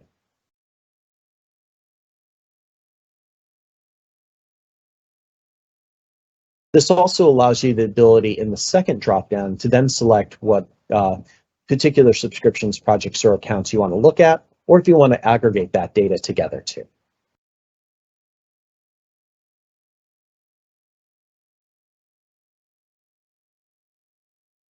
So on the left-hand side, we have a full-blown menu bar. We'll start with users and inactive identities. We do this across users, system identities, and serverless functions. When we select inactive users, we get the list of users overall broken down by active users and inactive. And this is represented by the fact that there are a lot of users who have all 11,000 permissions within Azure, but they're only using 0. And they also have a high PCI score too. So this can show up in the reporting so you can further determine whether or not these are people that still need access or people that have been overlooked for a long period of time but had never been removed. Similarly, system identities tend to get orphaned when you tear down stats, and these get left behind. So we'll show you these as well to help you determine whether or not these need to be decommissioned. It could be representative of an old app that is no longer used and consuming compute, or it could be simply that it's just sitting out there stagnant and just using 0 permissions. But in either case, provide a roll-up in the reporting to view this as well.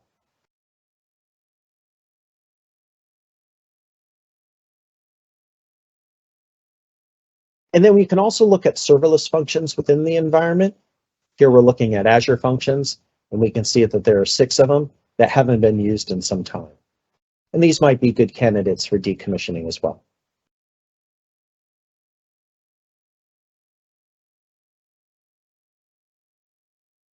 We can also look at inactive groups. Many times people use groups within their Azure environment, again, for grouping and assigning permissions. And here we can see we've got a lot of groups where, based on all the aggregated usage, we see 0 permissions being used for this group. So again, these might be a good candidate to decommission also. Then we look at the other end of the spectrum, which is admin access. Who has super user access within the environment? In this Azure subscription, we can see there are 12 super users, but if only 3 of those were actual admins, that would mean there are 9 other people that are accidental admins. They have 1 or more super user permissions that maybe they shouldn't have. So this report kind of helps you in that regard too, with separation of duties.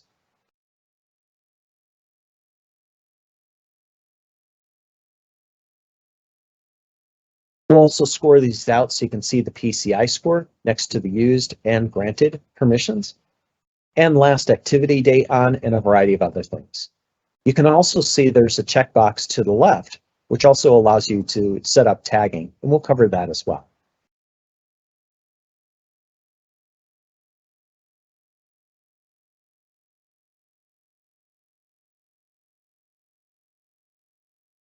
You can also look at system identities, just like we did under inactive identities. And then we can also look at serverless functions too. And this will break down for you any of those categories that also have super user access assigned by having 1 or more of those admin permissions. Also, as we saw the long lists within the Analytics tab, we provide in the reporting to any of those users that are very over-permissioned. Here we can see lots of users using less than 1% of the permissions overall. These two may be good candidates for least privileging or right sizing. Many folks are listed here with all 11,000 permissions and only using 1, 2, or 3 of those permissions. As you mentioned earlier, we also have a tagging feature. So if you want to select 1 or more users, you can go ahead and do that and assign a tag to either create an exception and attest to that, or remove this user from the reporting altogether. And this becomes a powerful yet fundamental component of your identity governance. So here I can attest to this particular user, make an exception, and this allow this user because Nick is an admin in the environment. And then that would be saved to the report so that when you receive it, you'll see a little tag next to that user.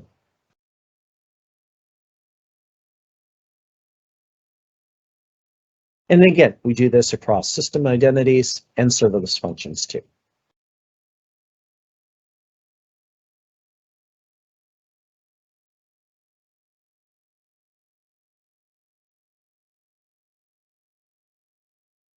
There are other options we provide too due to the visibility. And you may have broader views into this with your CSPM, maybe Defender for Cloud. But we do provide this within the Cloudnox Permissions Management product because we do have some visibility into it and customers find it informative. So we can show you any of your blob containers that may be accessible externally or set to public. You can review these and then determine if that is an oversight or if that's related to an application where you are sharing this. We can also help uncover any open network security groups too. So here we can see if there are any open ports available to the outside world for IP address 00000.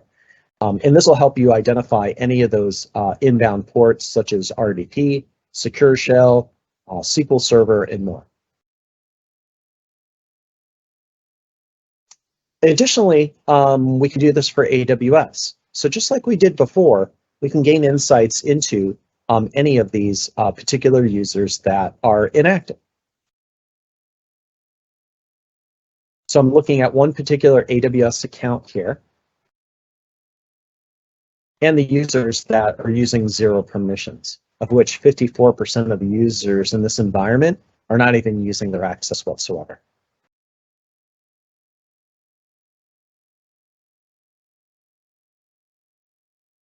And we can see that there are a plethora of users listed here. And in addition, you can also click on roles. So here I can see any roles that are using 0 permissions. These may have been orphaned from tearing down stacks or something like that, but this will help you uncover that.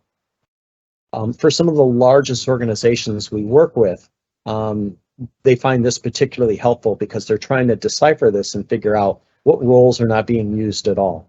Because we uniquely can look at the activity, we can bubble these up so that they can find these and decommission them if need be.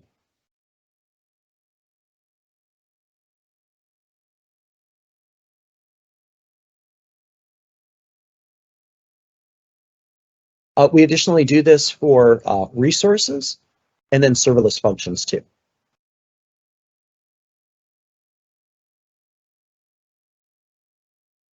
And all of this can be provided within the canned reporting.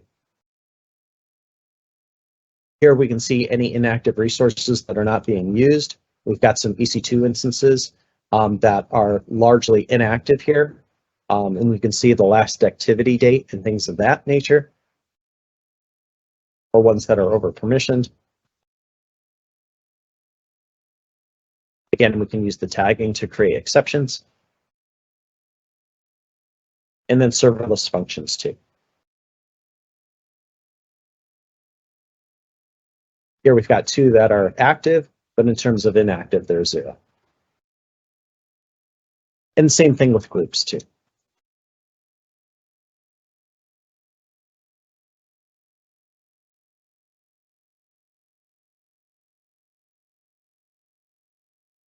And then, like we did with Azure, we can go in and see within AWS who has intentional or maybe accidental admin access, again, for separation of duties. Here I can see within the AWS environment too, that I've got 12 super users, maybe 3 of them are actual admins, and again, maybe 9 of those are people that are accidental admins. So this will help you uncover those based on that subset of admin permissions within AWS. Similarly, for roles, we can do the same thing.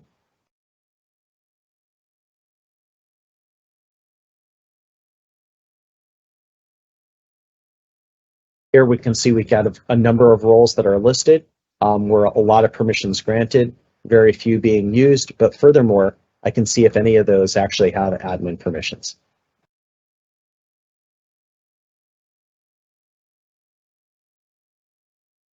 I can also do this for roles in resources and also serverless functions. And then all of the over-provisioned users within the AWS environment. So here I can see lots of people with 11,000 permissions using very few of those.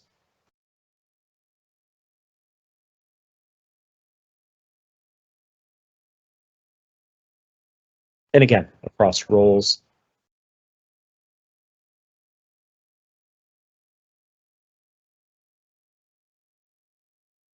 resources, and serverless functions.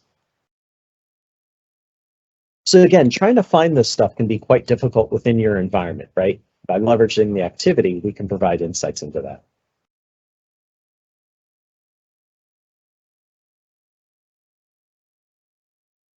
As you can see here, we also look into things like privilege escalation or toxic combinations of permissions. So if there were any users that had, 3 or more permissions that might lead to privilege escalation or lateral movement, they would show up here. Here I've got a role, which if I expand this, I can see the various permissions, which individually might not be all that dangerous, but when combined, could definitely lead to some level of privilege escalation. I've got put role policy, STS assume role, definitely powerful commands. And then within the encryption for S3 buckets, I can see which ones are encrypted or not encrypted and whether it's set to public or private. Here I've got 2 unencrypted buckets. And then any S3 buckets that may be accessible externally, and any open network security groups and what ports are exposed. I could see 1433, 3389, RDP, SQL Server, Secure Shell with port 22, and a whole lot more.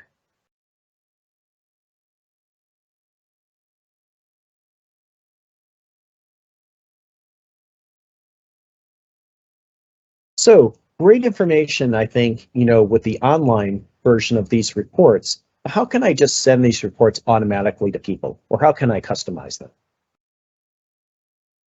I can select a particular report then and select what platform and what accounts, subscriptions, or projects I want to include. I can then select the relevant report format. Some of these have PDF, others have a CSV or a spreadsheet type view.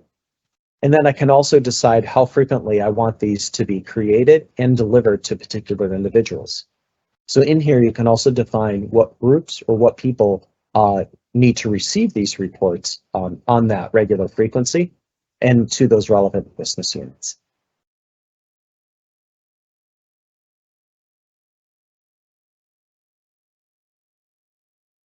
And again, across the dashboard, reports, and the custom report features give you a lot of different views into a lot of this data to make it very actionable.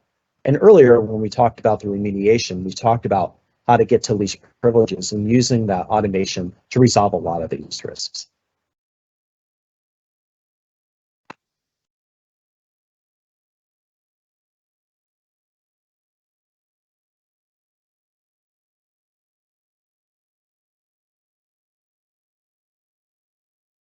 So with that, we'll go ahead and wrap up this particular session and kind of open it up for any questions you might have. Yeah, very good. No questions in, but just from my observations, I think some of the issues on this is that the technology is going to be brilliant to really help people find and identify.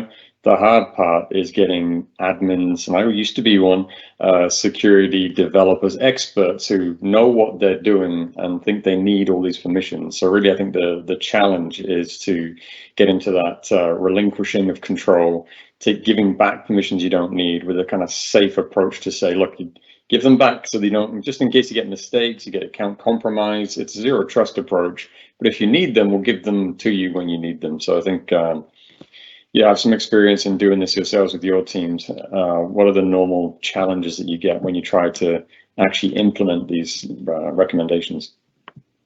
Yeah, and when we get to the use cases, some customer use cases and examples in the last session, we'll give you a lot of insights into how other organizations are thinking about this and how they're adapting their environments to operationalize this. So I think that'll provide a lot of good answers, Richard, and to everyone attending, some really good insights around that.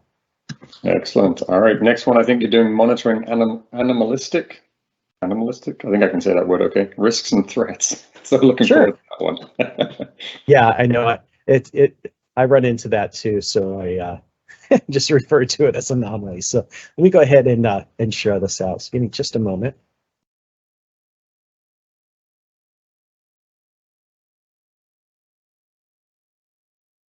I think you'll find this particular session really good because it's going to really stitch together a lot of what we've talked about so far. So let me go ahead and share out these slides.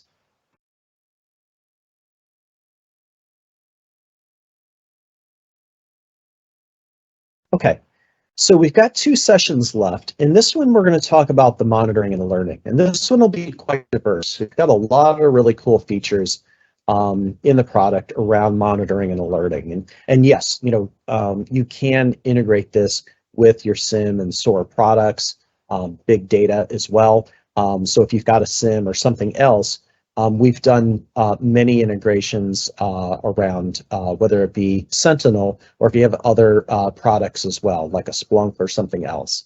And we'll talk about that more as we kind of dive into this. So we'll talk about monitoring and alerting and provide an overview and then a demo, and then I'll actually go through some playbook examples too. We do provide organizations a playbook, and this playbook can outline certain things that you may want to leverage for different use cases, whether it be insider threat, SolarWinds, or Nebelium, or other types of things. And we'll go through those in detail for you too. So we do have 2 main feature sets built into the product. One is anomaly detection. So we do have machine learning built into the product to baseline what every identity is doing over time.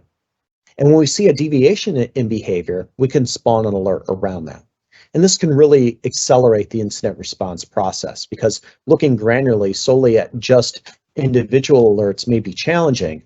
So because we're looking for a lot of those permissions that are being used, and when certain things trigger certain types of anomalies based on a huge uptick in activity, accessing a bunch of new resources for the first time, accessing them at a strange time of the day, we can now leverage that ML to bubble those up and inform an organization of those particular events.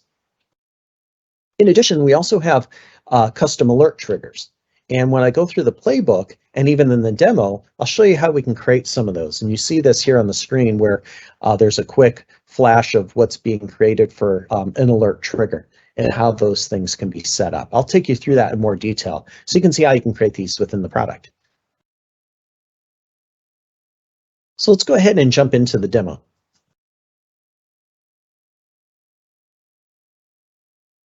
So in the product, you can go up to the top right and you'll see a little bell symbol today.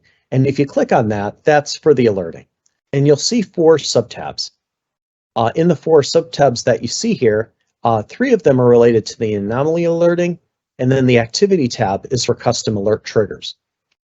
So when we get into permissions analytics, statistical anomalies, and rule-based anomalies, we're using a variety of monitoring and analysis, and even the machine learning to kind of find huge upticks in activity or strange behaviors.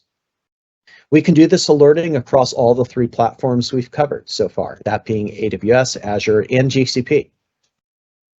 And you can define and have different types of alerts for different subscriptions, projects, or accounts.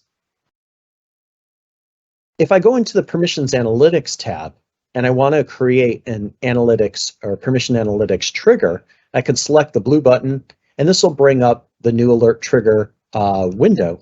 And in here, I can select for either AWS, Azure, or GCP what it is I want to trigger an alert on. In terms of inactive things, this can actually be an early warning sign when someone's lack of activity starts to be uncovered, meaning that, let's say we have this set for 90 days, and I have a role that ages out, and for 90 days I've seen 0 activities. Same thing for users or resources or groups.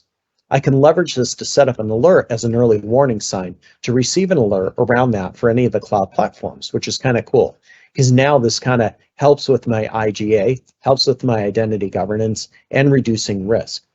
Similarly, if I see someone using super user permissions and they've never done that before, and they're not even supposed to have that level of access, I can get alerts around that too as an early warning sign. Hey, why is Dave the developer creating other user accounts? Why is Dave doing things in production when he's not even supposed to have access? So all of these things can be used to spawn alerts in all of those scenarios.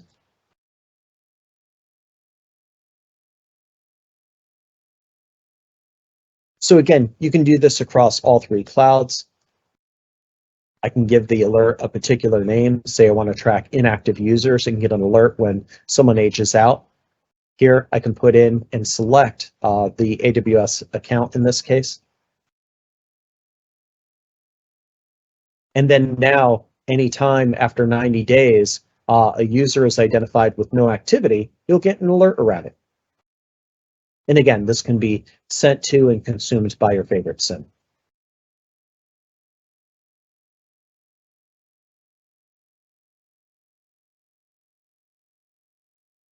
We also have statistical anomaly and rule-based anomalies too.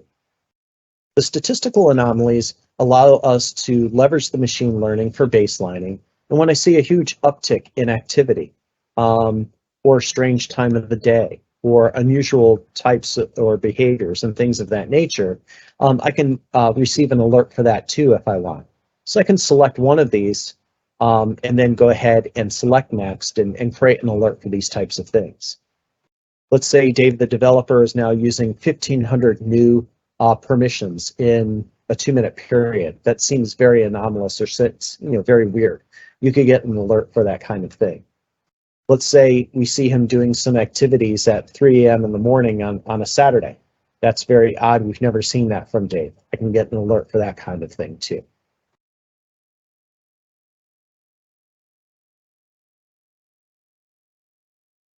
There are also other things related to unusual patterns. We talked earlier about toxic combinations of permissions. weird behaviors that we've observed through some of the breaches that have previously occurred in the world, and things highlighted by the Cloud Security Alliance. Thirdly, we have rule-based anomalies, where if I see a resource being accessed for the first time, let's say this is a production account or subscription or project, and I want to monitor when I see a resource accessed for the first time or in a different way, I want to get an alert for that. So those anomalies help you uncover those. Or a task being performed for the first time, maybe in production, which should be maybe arguably a little bit more of a static environment versus development, which will be very dynamic. So here I could go ahead and choose the resource being used for the first time, select the particular AWS account, and then click Save and generate or create my alert trigger, which will spawn anytime we see this particular activity. I can also determine what I want that time interval to be. By default, it is 90 days, but you can adjust that, as you can see here.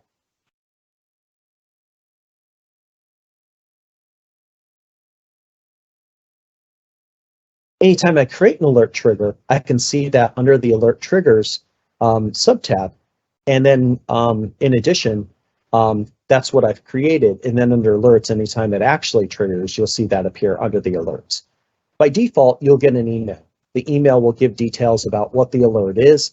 And in addition, give you a hyperlink back to the details surrounding the alert within the product.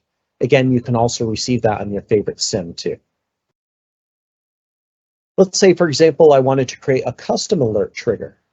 And this gets back to our playbook. Let's say I want to track insider threat. And I covered this at DEF CON last year, where you can go in and select and say, gee, anytime a new user account is created, I want to get an alert about it. So I could go in here and select a particular task, put that in here from our playbook, say the IAM create user, which is the permission that is used when creating user accounts, if I could spell it correctly. And when you go in here and put in create user, you can go ahead and scroll down to IAM. And then this will give me the option to choose that. It is considered a high risk task as well, interestingly enough. And then I can go ahead and save that. And anytime someone creates a new user in this AWS account, I'll get an alert around that.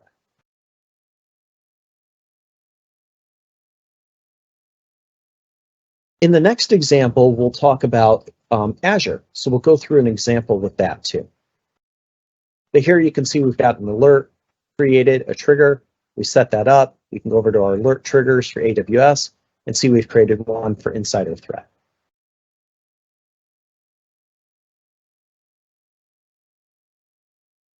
You can also, as you can see here, enable or disable it. If it tends to be kind of noisy and you want to refine that, that can be helpful for that. What about Azure? Let's say I got a CVE around SolarWinds or Nobelio, and it says to track something like role assignments right. I can go ahead and create an alert trigger, select Azure, select the relevant subscriptions I want to trigger an alert for, and under task, I can now select what was highlighted in the CVE, which is the role assignments right. So I can type in role assignments, have it do a quick filter, and I can select role assignments right as highlighted by the CVE, select save, and I have my SolarWinds alert now. Anytime a role assignments right is performed, I'll get an alert. And although this may be normal activity, I'll now have a definitive log and alerts around this activity in case I need to go back to it.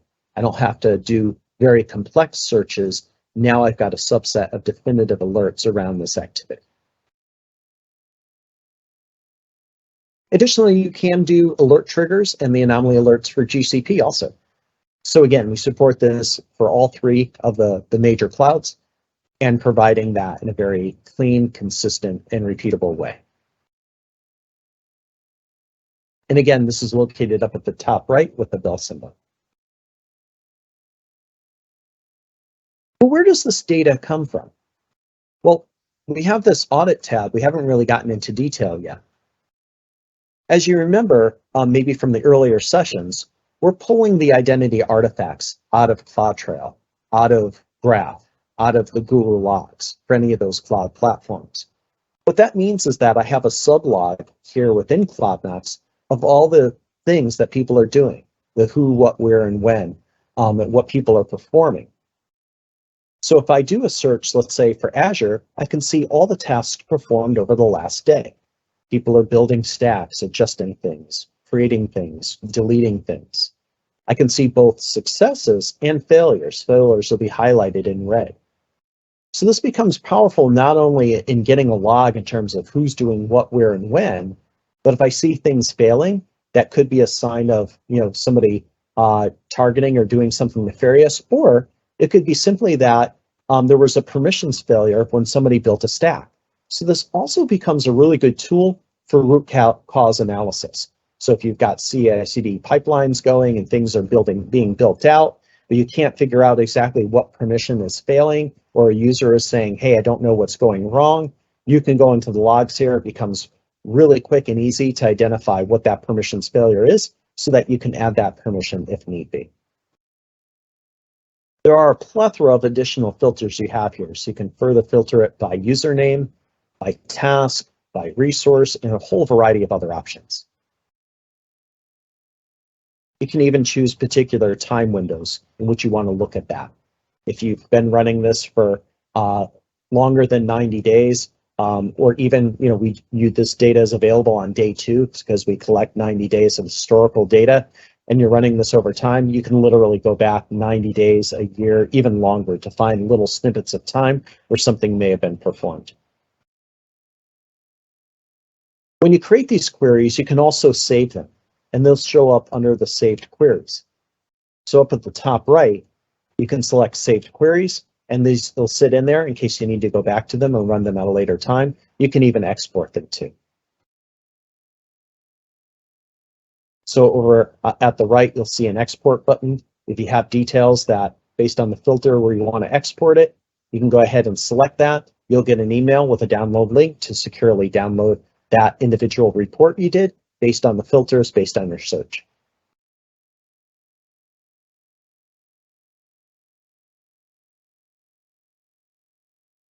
We briefly covered the notification tab also, which will show you any tasks that are being performed, ones that are active and ones that are completed. This is also correlated back to the platform logs under audit. So where we looked at Azure earlier, you could also look at AWS or GCP, or look at the platform logs in terms of what people are doing within Cloudnox itself.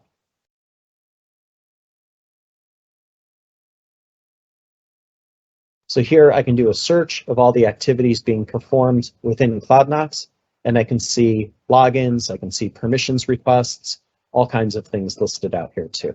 So you have that audit trail available for you.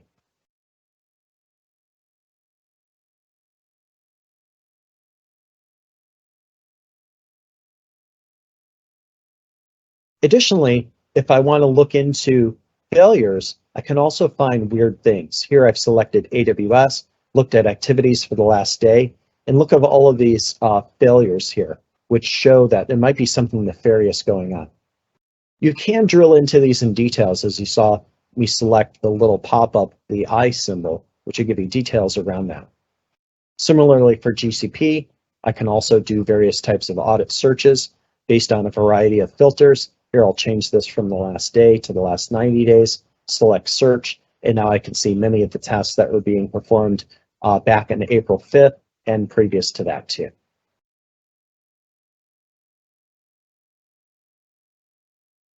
This really helps. I mean, if you have a Cloudtrail file that is, gigs and gigs of data, and you're trying to search and filter on that, it can be kind of challenging. I've done that myself.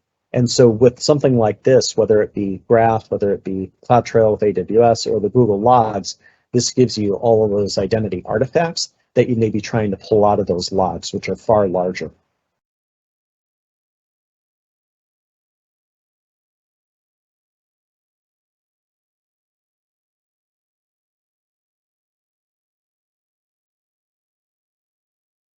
So let's talk a little bit more then about the playbooks. So we have a playbook that we provide to organizations to assist with setting up alert triggers. I'll take you through some examples of these. This correlates back to what we're setting up in the alerting. So in this case here, let's say I want to track any activity done by root, that local user account within AWS for a particular subscription. We'll call it prod. Simply select AWS, prod, and then the username root, and then you'll get all the activity for root. And again, you could view that online or download that as a report. So if something weird and nefarious occurred over the last day, last week, whatever the time frame may be, I can go ahead and download that data. Let's say that you wanted to create an alert trigger for a password change and all the activity for all the users. You could go ahead and select that within the alert triggers and set that up to generate alerts too. And furthermore, obtain this in terms of an audit log. I highlighted this one earlier. This is also one I highlighted at DEF CON around being able to identify when someone creates another user account because they accidentally have the admin permission called IAM create user. So here I could select AWS, one or more of my AWS accounts, the task called IAM create user, and role that doesn't contain IT admins. So now I'm excluding IT admins, but incorporating any other scenarios in which this is used. Also for Azure. So let's say in the scenario I showed earlier with SolarWinds, you can go ahead and look for role assignments right. This does relate back to the CVE. Here, select Azure, one or more of your Azure subscriptions, role assignments right, and if you like, anyone who's not an admin.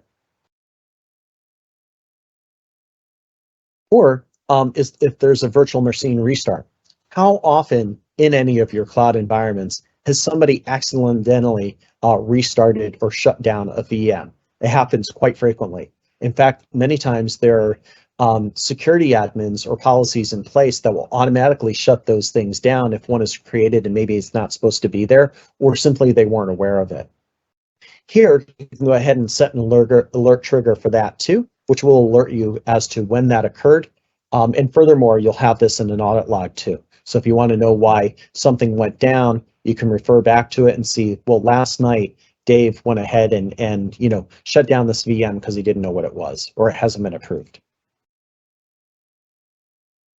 Same thing when it comes to resources. We do look at resources, as we mentioned, and if there are certain actions being performed on that resource or from a certain individual, you can generate alerts for that too.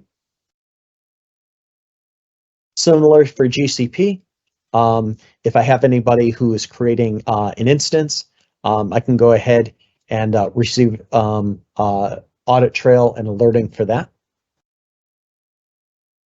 Any activity that's being done by admin. And so this gives you a lot of details around the different types of alerts that and Audit Trail events that you can search on to really identify a lot of those activities. And this becomes really helpful for organizations. Once I show this to many of the companies that I work with, they just love this feature because they can really go back in a very quick manner and understand what happened, where and when, and who did it, so this really helps. It also helps, as I mentioned, with root cause analysis. So if you see red things showing up, maybe somebody's trying to do something and they don't have the right permission, it'll help you identify what that permission is and what needs to be added. So that completes this section. And then the next section, we're going to actually get into use cases and case studies for organizations we've worked with.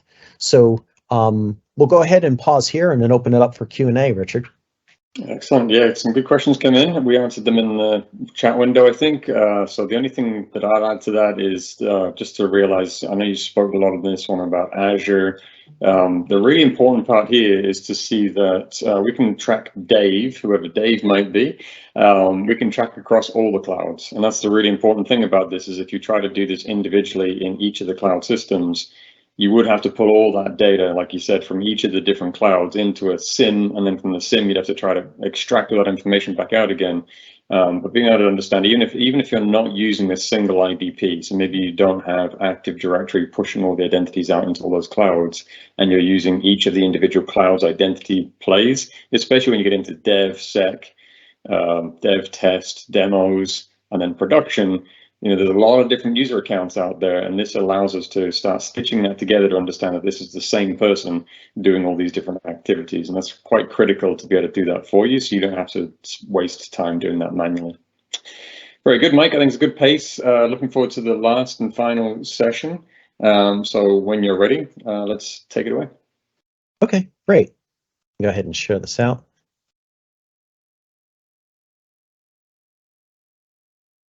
All right, so the last session here really is kind of a roll-up and really, information around organizations we've worked with, how they've operationalized this, and the different types of problems they've tried to solve by leveraging the Cloudnox permissions management.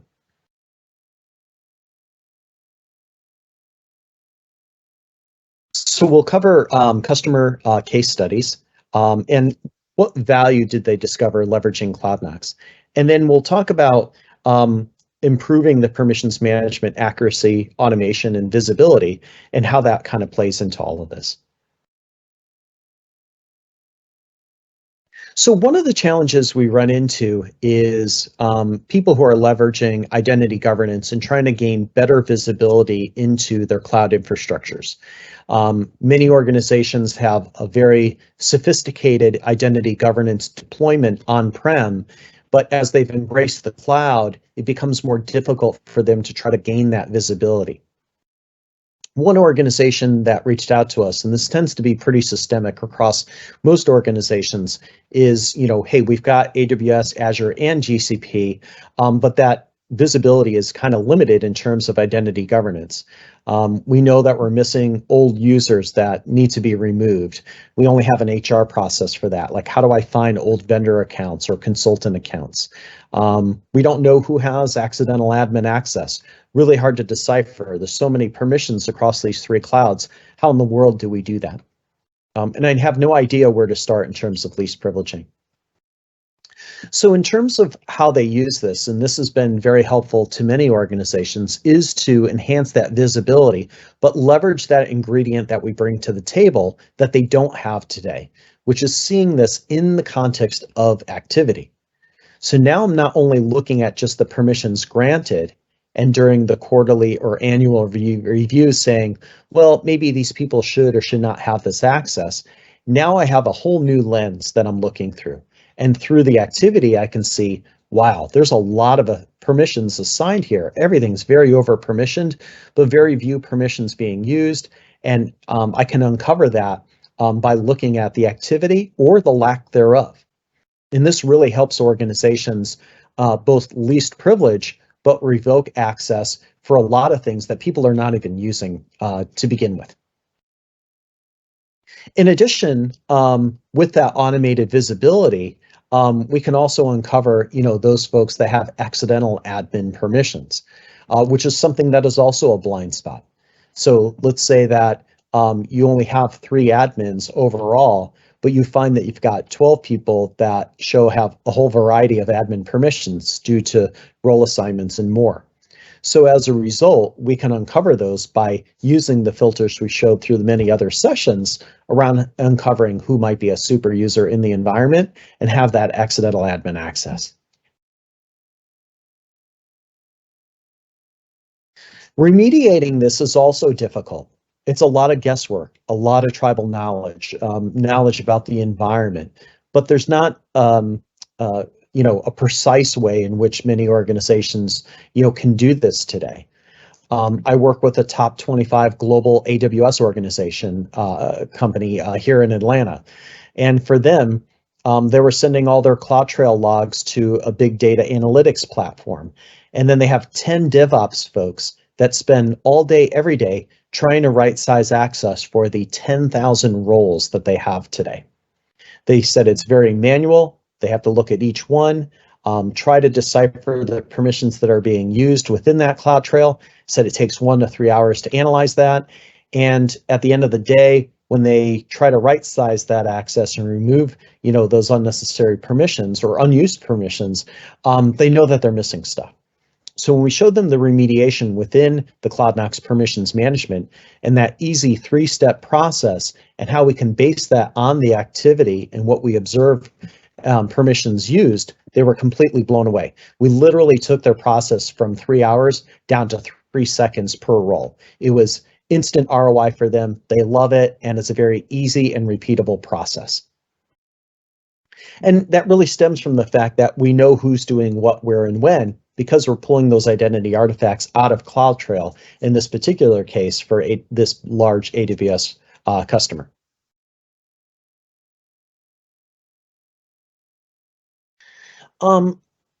Another use case is really improving how organizations may be manually doing their permissions, access, and provisioning.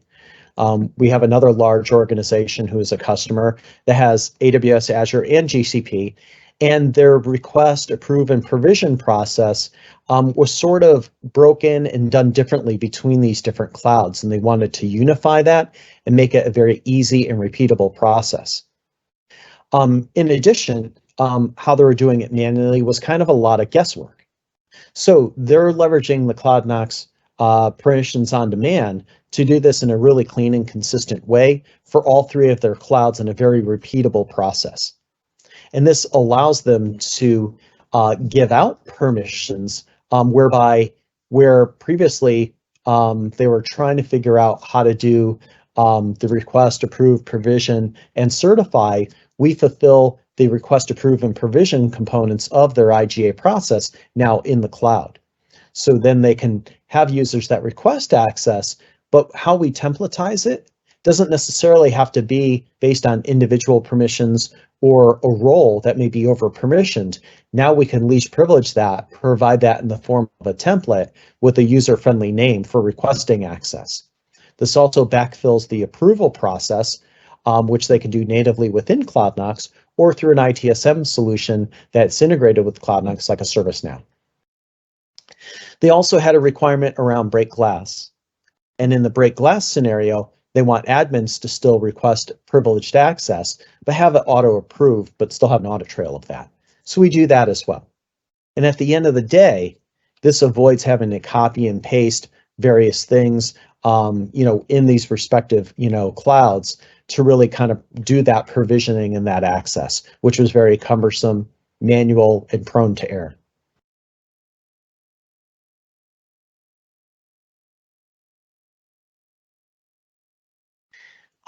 Another organization also wanted to kind of enhance their alerting.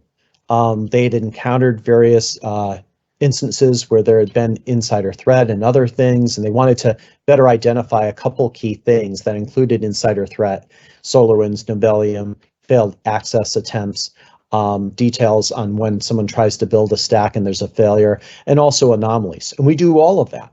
So they leverage the built-in machine learning-based anomaly detection that we covered in the alerting section. So we can see when people are using those super user permissions. But with the anomalies, we can also see deviations in behaviors.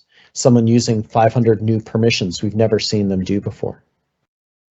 Or when activity has diminished to 0 and you no longer have an active user. Or an old inactive user that suddenly comes back to life. Very, very anomalous, right? But if you're not looking at activity, you might never ever see that deviation. The built-in anomaly analysis does though, and it'll alert you when that old dormant, inactive user suddenly comes back to life after 3 years. We also provided them with our playbook and even walked them through setting up a lot of those alerts so they could receive those.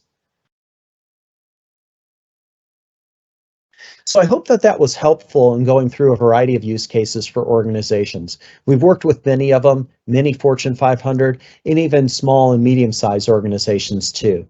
Every organization is trying to figure out how to adapt to this multi-cloud, hybrid cloud type environments that they may have, and trying to unify the management around that, especially in terms of permissions and access, and even providing the ability to provision access and allow people to request that, and then identifying and mapping that to risk. And that's all been a long time focus for Cloudnox and the Cloudnox permissions management. And that's why we're so excited to be part of the Microsoft family today, to really bring that to life even more across further cloud infrastructures and the integrations that we have, and extending that beyond that as well. So really appreciate you hanging in there for all of these sessions. I hope they were informative, and we're going to hang on the line here for any particular questions you may have too for the next half hour.